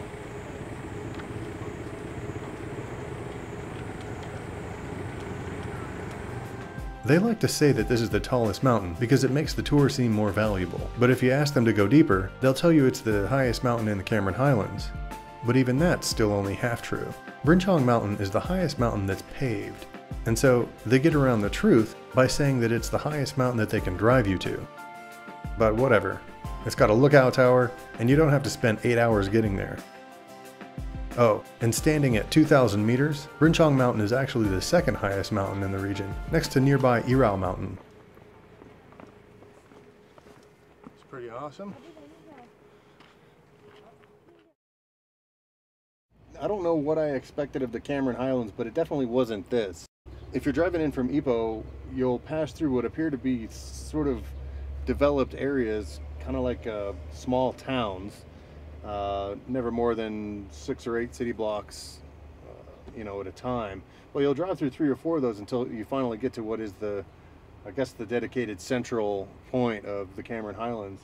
And there's, it's chock full of hotels, restaurants. It's actually quite modern. What I was expecting, definitely like a sleepy little town with, every hotel overlooks the tea plantations, but that's definitely not the case. Once we picked up a few other travelers, it was off to the tea plantations. I'd been looking forward to this part of the trip for quite some time. The first of half a dozen visits to Malaysia found me in Penang, where I first heard about the tea fields. Soon after that, I remember reading an article that caught my attention about the area, and from then on, I've tried unsuccessfully to get here many other times. Taxis and private tours will deliver you to the various tea plantations in the area. But many of the area hikes lead here anyway, often from a nearby hostel or a town landmark. If I wasn't in a rush and carrying all my gear, I'd recommend the latter, as the rest of Malaysia doesn't necessarily have temperatures as forgiving as the Central Mountain Range.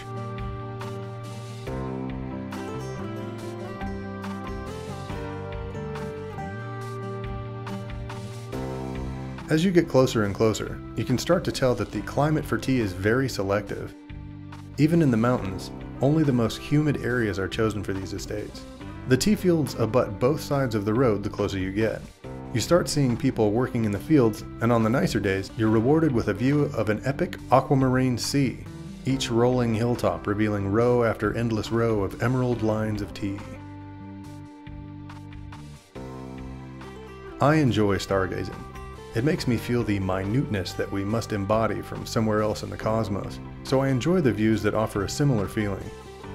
And if I had to describe the view that an onlooking space neighbor might see looking down on these fields, I'd have to say that it most probably resembles a blanket of unpatterned fingerprints frozen in time against a creeping cast of clouds.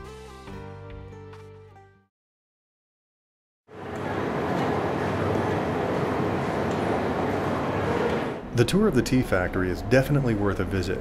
From the moment you're inside the factory, the smell is amazing. It feels a lot like being in a giant tea bag, and when you leave, it's like you've just spent 10 minutes breathing in the mintiest, most fragrant air on Earth. I'd imagine there are much smellier places to work. On the tour, there's a single line that moves at its own pace, and visitors are welcome to stand and watch the action for as long as they want. It's cool to see how it all happens. They collect the tea in baskets outside, then it's brought here on big trucks and unloaded from the dock in the back of the building. Once inside, it goes through a series of cutting, grinding, sifting, separating, drying, and finally, bagging. It's then shipped out to its respective buyer, where some of it will likely be packaged individually. Most of it, however, is packaged right here and sold wholesale.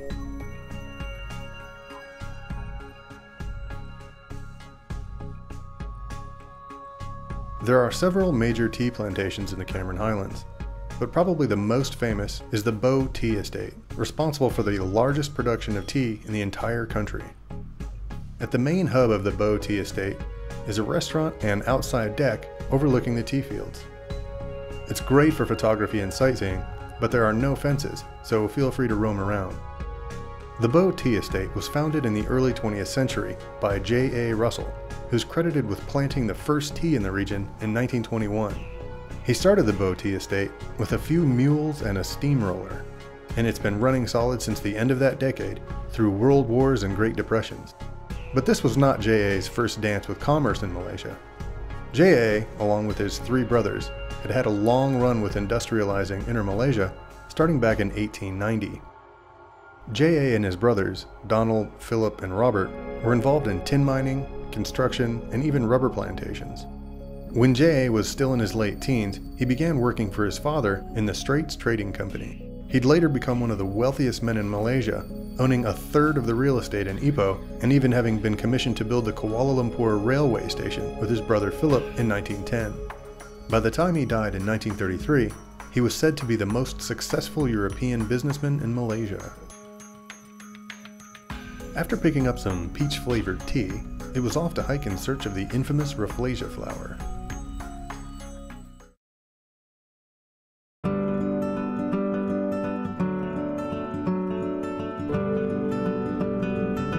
Hi. Catching up? Equipped with our new impromptu leaders Jacob and Petra, we made our way into the jungle with the help of a native tribesman. Known as Orang Asli, these guys were the first Malaysian Crocodile Dundees. He gave us his westernized name of Anthony, but I bet his real name was much more interesting. He snatched up ferns along the way and made us little green crowns to wear, probably so that we could feel like kings of the jungle, or more probably, just idiots with ferns on our heads. He pointed out the wild pineapple plants that grew here, non-edible of course, and we walked by some ancient-looking bamboo along the way as well. There were so many cool things in these woods that it made the long, sweaty trek much more interesting. Well, until the leeches. Oh yeah? Suck the blades and then fall down. Huh? Suck the blades and then fall down automatically. Stomach full, automatically fall down. Oh yeah? Yeah. So I thought I had a leech here, but he went and got underneath my sock. You didn't saw him? Oh yeah, and you don't feel them either. Leeches are kind of the perfect predator. They numb the surface of your skin, and then when they bite, they create an anticoagulant, which keeps your blood from, you know, it doesn't get hard. Well, yeah, it doesn't. What's the word? Dirty blood only they can suck. It keeps it flowing. Yeah. Yeah. Where is it from? Okay, normally with bamboo we can make some souvenirs, some houses only, you know. Okay. With bamboo we can drink some water. The bamboo circling in the ground and then filtering into each container. You can see each container have a water. There's a fresh water, more better than mineral water. You can try it. How is the taste?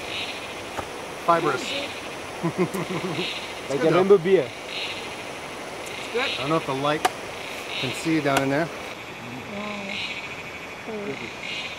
And now you know how to survive in the wild.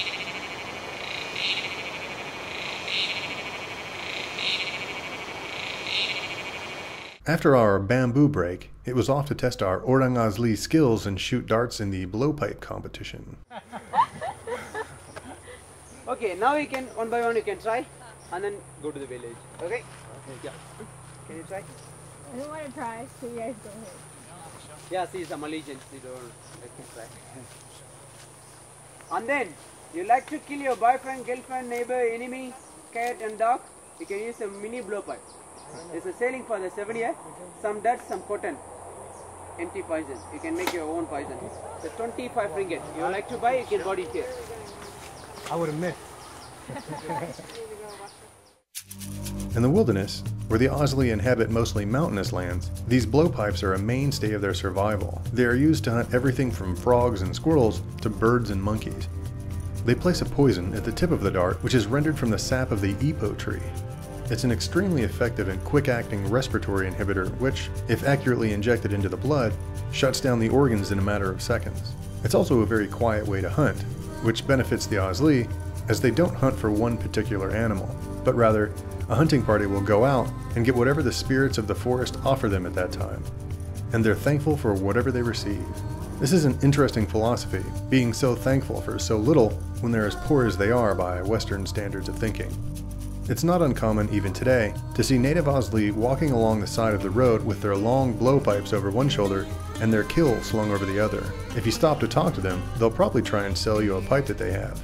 They take pride in making these weapons, and they make them completely from bamboo, from the darts themselves to the pipe, but the pipe is normally in two sections. An inner pipe holds the darts, while the outer pipe keeps it straight and protects it from breaking. They take a couple of weeks to make, and are very colorfully decorated. They also come with their own bamboo dart compartment. As is the case in most nations with indigenous natives, the Orang Asli have had much of their lives disturbed by the newly assigned governments. The Malaysian government is no different. They offer these people homes and modest benefits, however, they've taken their land, resources, and many of the civil liberties enjoyed by Malaysian citizens. And the locations and housing are not necessarily the best replacement from having had complete freedom in the past. To continue their lifestyle, they must move to parts of the country that have no development interests, and with the aggressive Malay government promising a fully developed nation by the year 2020, these places are getting harder and harder to find.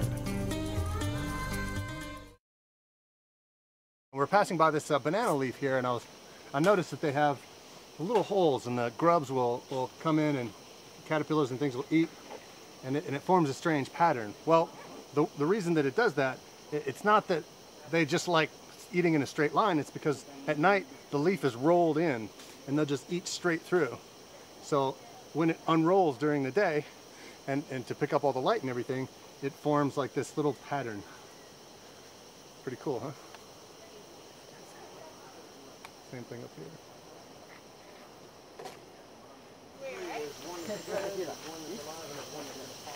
Okay, let's move.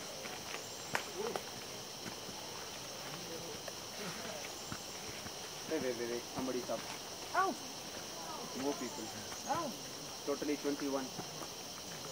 Okay. We have date.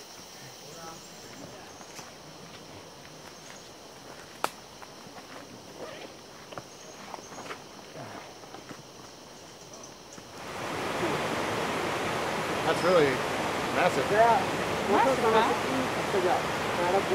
That's 2.5 feet? 3 feet? Yeah. I think? Yeah. That's about 3 feet, right? So 2 3/4. So here I am with the rafflesia flower, and this one isn't quite as big as they normally get, but we're right next to a waterfall here, and kind of what I know briefly about the rafflesia flower is that they grow on a specific kind of vine, and they grow for about a year before they actually blossom.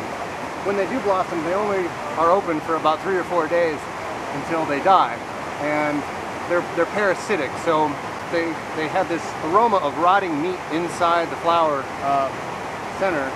And if we go over here, we'll see what they look like when they die. Basically, they just kind of fall over and decay into this black goo.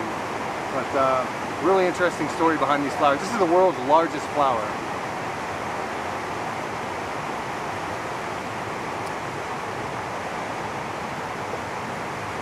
So this is the vine that they grow on here. And the surrounding discoloration is probably the parasitic result. You want to take picture together? And there's the black mass that it turns into there. Here's one of the pods that's probably starting to open up now. Because they're already late. Okay. There's another small one here.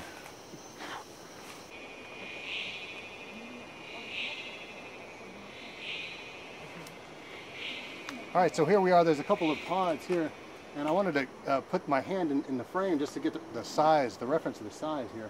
They're crazy. There's 1, 2, 3, 4. There's a small one here, a couple small ones there. There's another one here, and just underneath the tree. But the size of these flowers is really awesome. This one is a little bit larger than the first one we went to, and the opening is larger than my hand here. It's really amazing. You're not really supposed to touch them, but the group that was here before us kind of broke off one of the petals, and so we were able to touch that. The feel of them is a lot like a very kind of like a soft orange peel. Like you can definitely break it, but it has the texture of like, I don't know, like just maybe a banana peel or something like that. So anyway, I'm gonna try and get the full range of the smell here.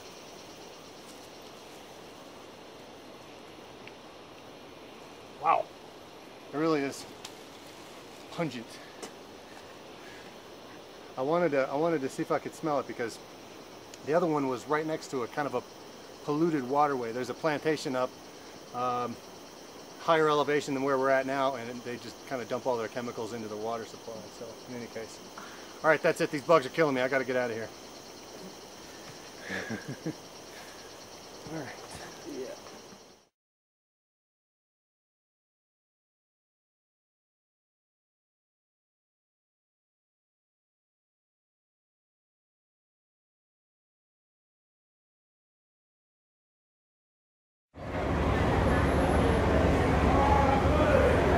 Getting to Tioman Island is a bit of a trek. If not timed right, you can either spend an additional night in Johor or be forced to take the late afternoon ferry. There are only 2 per day leaving from various ports in the area, so it's pretty easy to understand why so many package tourists come here and get dropped off at designated times. Many rent cars from Kuala Lumpur, however, and doing this is a nice way to see the part of the country that's not often seen along the beaten path. If driving, park in the Mersing car park and come early on weekends and holidays to help ensure there's enough spots available. An 8 ringgit per day fee is payable when you leave. Either a prepaid ticket can be arranged, or someone will come along and mark your tires to collect the fee upon return. Tioman itself is an island best prepared for in advance. Though it's comprised of sleepy villages and not at all commercialized, it's just one of those places that more energy will be spent getting there than actually being there. One hurdle most people run into is which drop-off to choose when deciding where to stay. The ferry stops at many ports along the island, starting from south to north. From the ferry terminal, the price will depend on which port you choose, so read up in advance and decide early where you'll want to stay.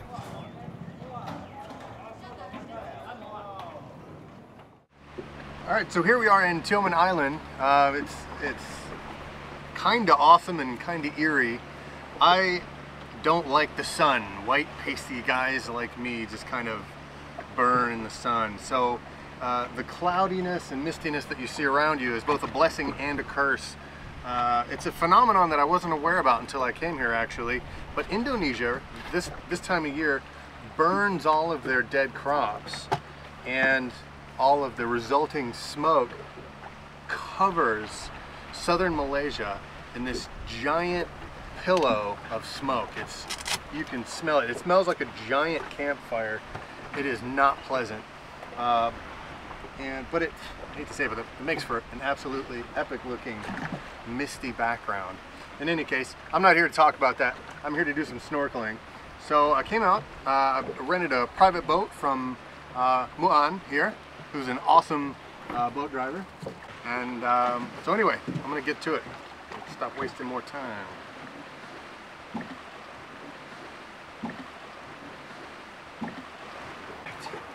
Oh.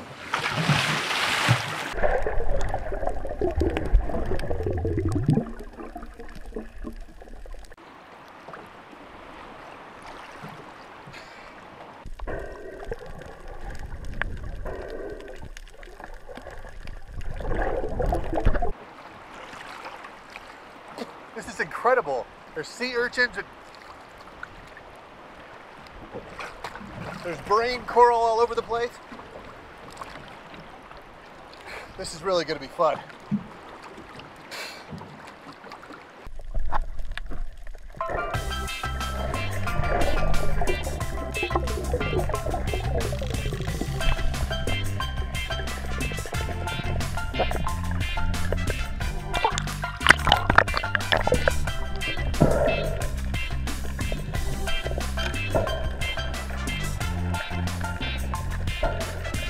I wish I could say that the coral diving around Tioman was unique, but compared to other parts of Malaysia, southern Thailand, and Borneo, the diversity is really not that spectacular.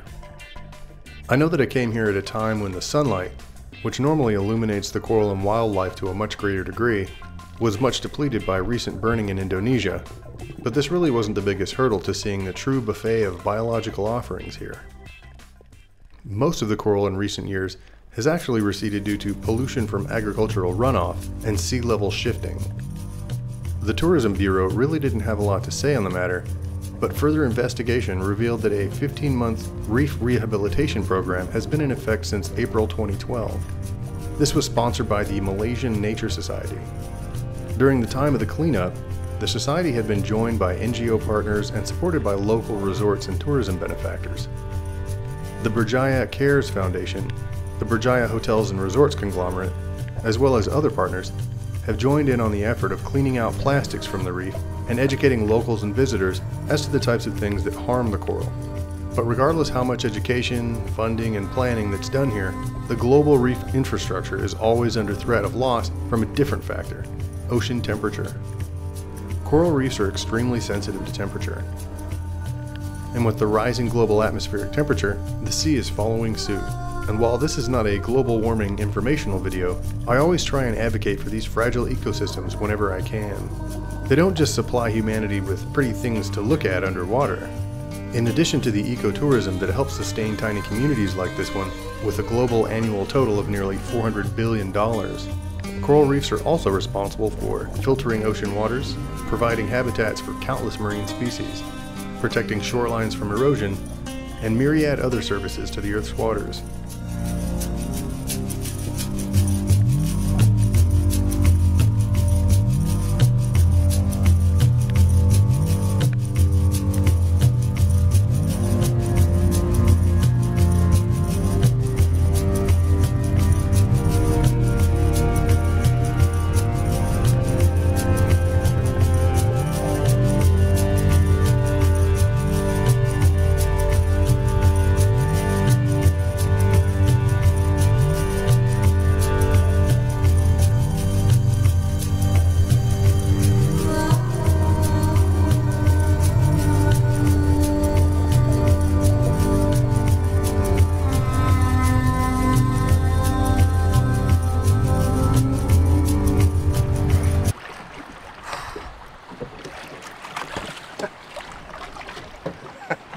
That's pretty awesome.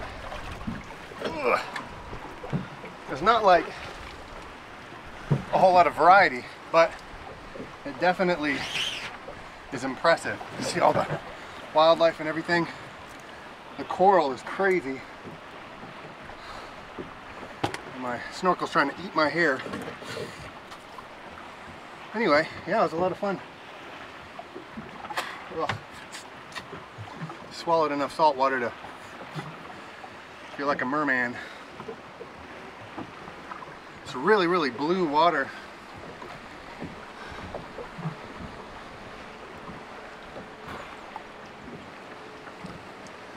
I hope my little GoPro is getting some good stuff.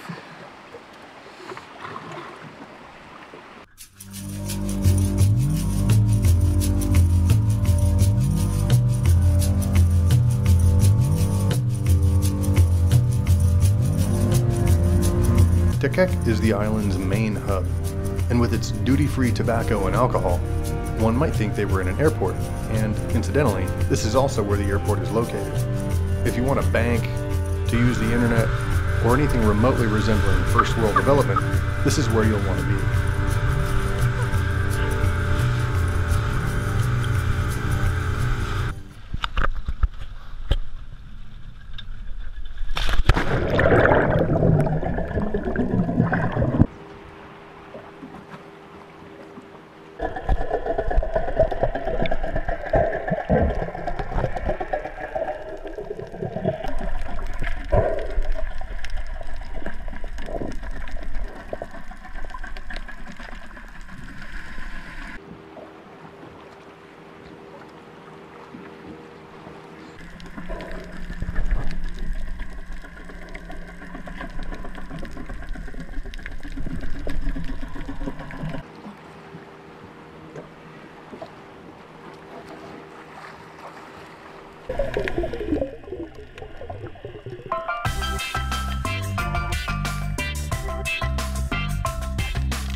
Coral reefs are known as the rainforests of the sea, but this is a little misleading.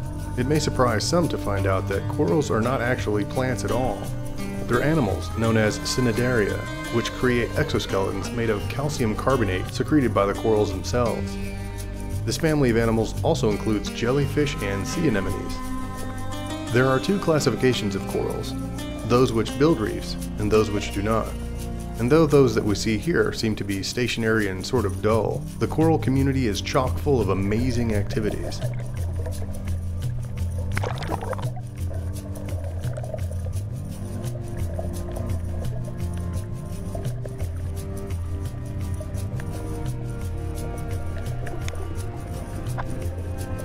Many corals are in constant battle with other coral, attacking and devouring them bit by bit.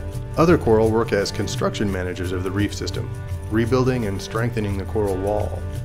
Some coral even catch small fish and plankton. Some are poisonous and even deadly. Others still are indirectly dangerous, as certain types of bacteria live on them which, when their sharp edges penetrate into an animal, eat the flesh right down to the bone.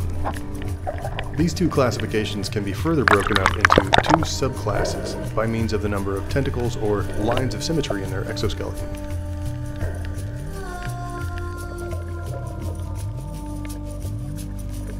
Amazingly, almost everything you see in the coral system is made up of genetically identical marine invertebrates known as polyps. These polyps are tiny creatures which perform the job of absorbing nutrients and eventually hardening into a new layer, which eventually increases the size of the coral reef generation after generation. Most corals can't grow in waters deeper than 60 meters. This is because they require sunlight, which produce the algae that sustains much of its nutrients. But those which do not rely on algae have been found as deep as 3,000 meters in places like the depths off the Puget Sound and around the Aleutian Islands in Alaska.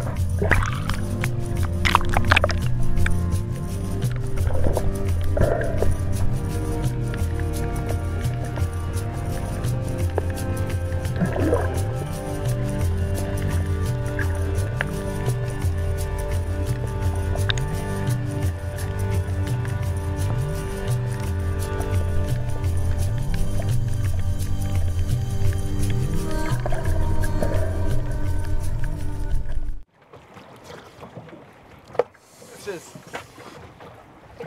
probably the thickest, most disgusting salt water I've ever had to swallow mouthfuls of. It's really, really thick. But the wildlife is great. All these really colorful fish and everything. There's a rock quarry just over that way. It's pretty awesome because right underneath it, it looks like a completely different world. I don't even know how to describe it. It's really cool. It's that, I don't know if it's pollution or salt, but my eyes are burning like hell. Oh, crazy. For my final 15 minutes in the water, I had the boat driver haul me around the circumference of the smallest island to get a look from the larger reef from above.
So here we are at the Jawara Trail. It's a cross-island trail that goes 7 clicks to Jawara.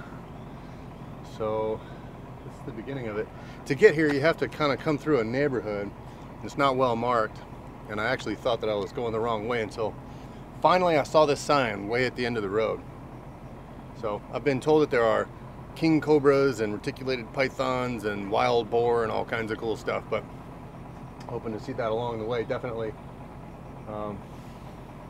But really, I just want to like get the feel of the geology in Tioman Islands. Should be fun.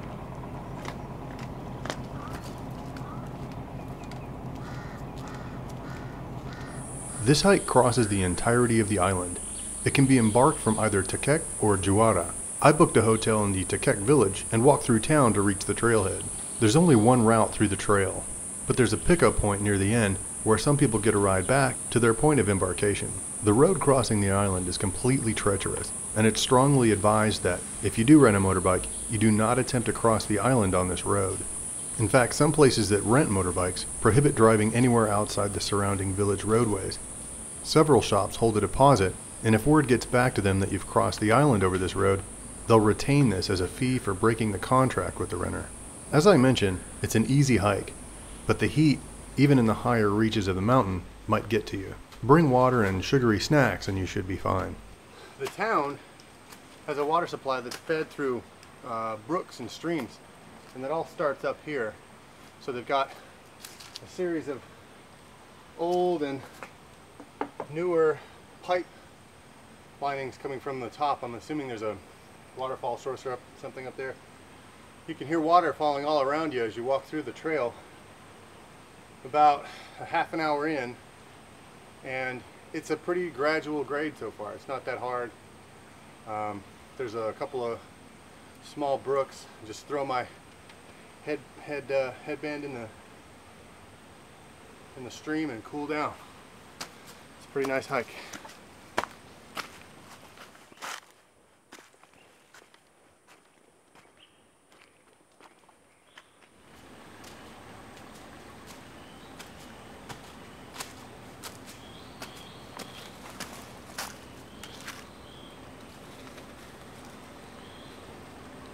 Snakes.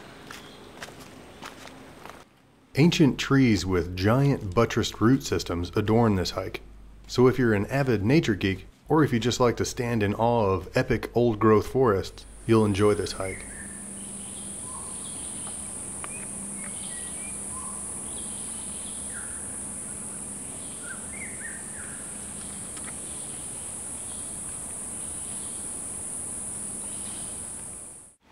all along the hike there are these amazing views, and this is one of them. I have no way of knowing how old this tree is, but I mean, it's amazing. It's so old that its roots alone, I couldn't even hug the roots. I'm 6'4", I couldn't put my arms around that thing. And it's growing over this old rock. I mean, it's really something. The other cool thing about this trail is that it's not very buggy. There's a couple mosquitoes here and there, but really it's an incredibly rewarding hike. It's really not difficult, it's not technical, and you're in this wild expanse with these gigantic monoliths. It's a really nice trail.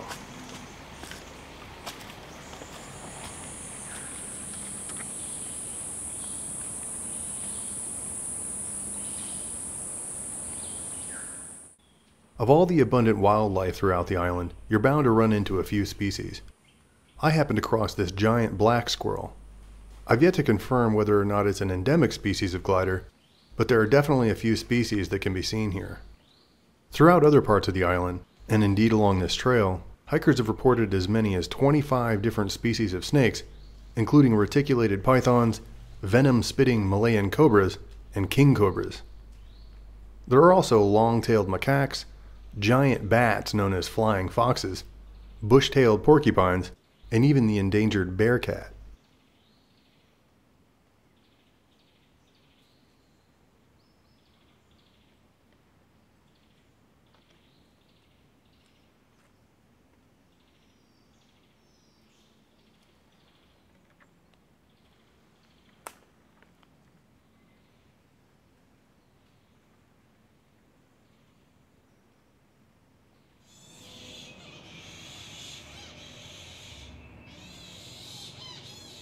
Besides the impending threat of poisonous snakes, there's a long list of other cautionary measures hikers should heed before trekking here.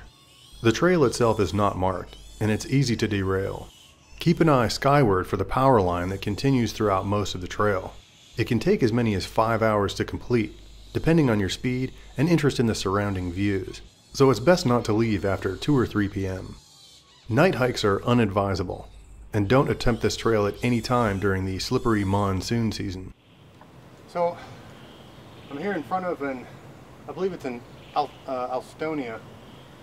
There's a couple of Astorias, but this one is an Alstonia. But the cool thing about this one is that it's been inundated with these members, with these little fingers that have crawled up and gnarled around it, and these are part of what I think is a strangler fig, and eventually what this will do, and this is a huge tree. I don't know if you can tell by the size of me in comparison to it, but it's enormous. And so these vines that have grown around it will eventually surround the entire thing and kill it from the inside, taking all of its resources. And here is a giant fire ant. I don't know if you can see that.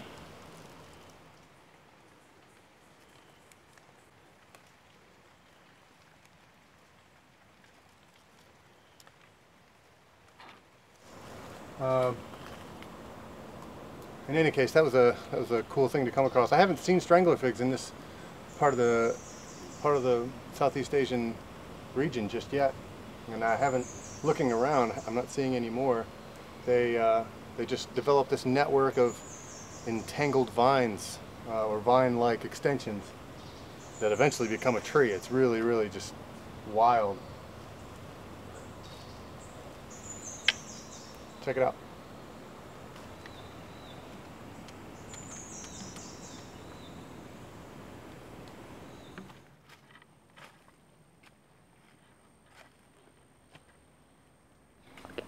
So, I found this enormous tree in what looks like a valley created by falling boulders. These boulders all around this are huge, and all the way through this whole area are these trees that have been crushed by these giant rocks coming down the mountain. It's wild. There's like an alleyway taken out. Trees this big.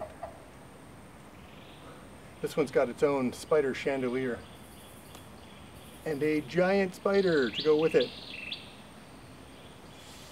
I'm gonna leave this one alone.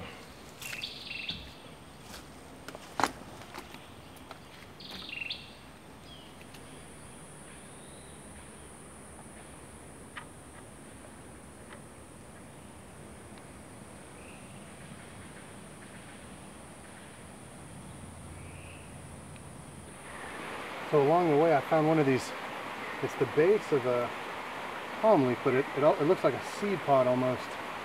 And these things are bristly and hard. That would hurt if you stepped on one of those.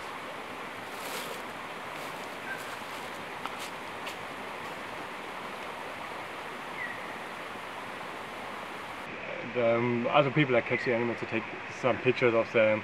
Yeah. But I would just want to show really how they live in nature. Yeah. And sometimes okay, they're sitting there and you can't get any good picture of them. You get just a picture of the animal. But also sometimes you get really nice shots of that. A very nice lizard with spines on its back. Yeah. In the last leg of the hike, I met up with a German photographer who, for the last 2 weeks, had been kayaking to different parts of the island and hiking in to set up camp and take pictures of the wildlife. He remarked about how hikers would walk through noisily and scare off animals as they pass. Some of the animals, however, have adapted to hide more or less in plain sight. He helped me get some footage of one critter that he was busy taking pictures of. This amazing animal, he told me, has adapted to camouflage itself from passers-by. See if I can get this guy here. Let me yeah, would guys scare him around so to get the food? Yeah, you want to? Yeah, I'll stay here. I'll move over a little bit. It's a spined lizard that selects a tree or branch that's just wide enough to keep most of its body hidden, while just thin enough to allow its eyes to see around it and locate possible threats. Yeah, it's perfect. You can't even see it. How is it doing it? But if you're on your own, it's really crazy. I hate it. He is really cool looking from the side. I think the only thing that isn't perfectly camouflaged is his tail. Yeah. Because he's sticking his tail out. After my chat, I happened upon another strangler fig that had completely consumed its prey. So this is a perfect example of what strangler figs do after they've eaten the tree, so to speak. They'll coat the tree in a blanket or a meshwork, sort of a lattice work of veins and vines, and they'll literally strangle it. That's why they call them strangler figs. But in any case, this one has long since killed the tree on the inside, and it's left this kind of a skeleton of, you know, embracing vines as it goes up. It's really cool.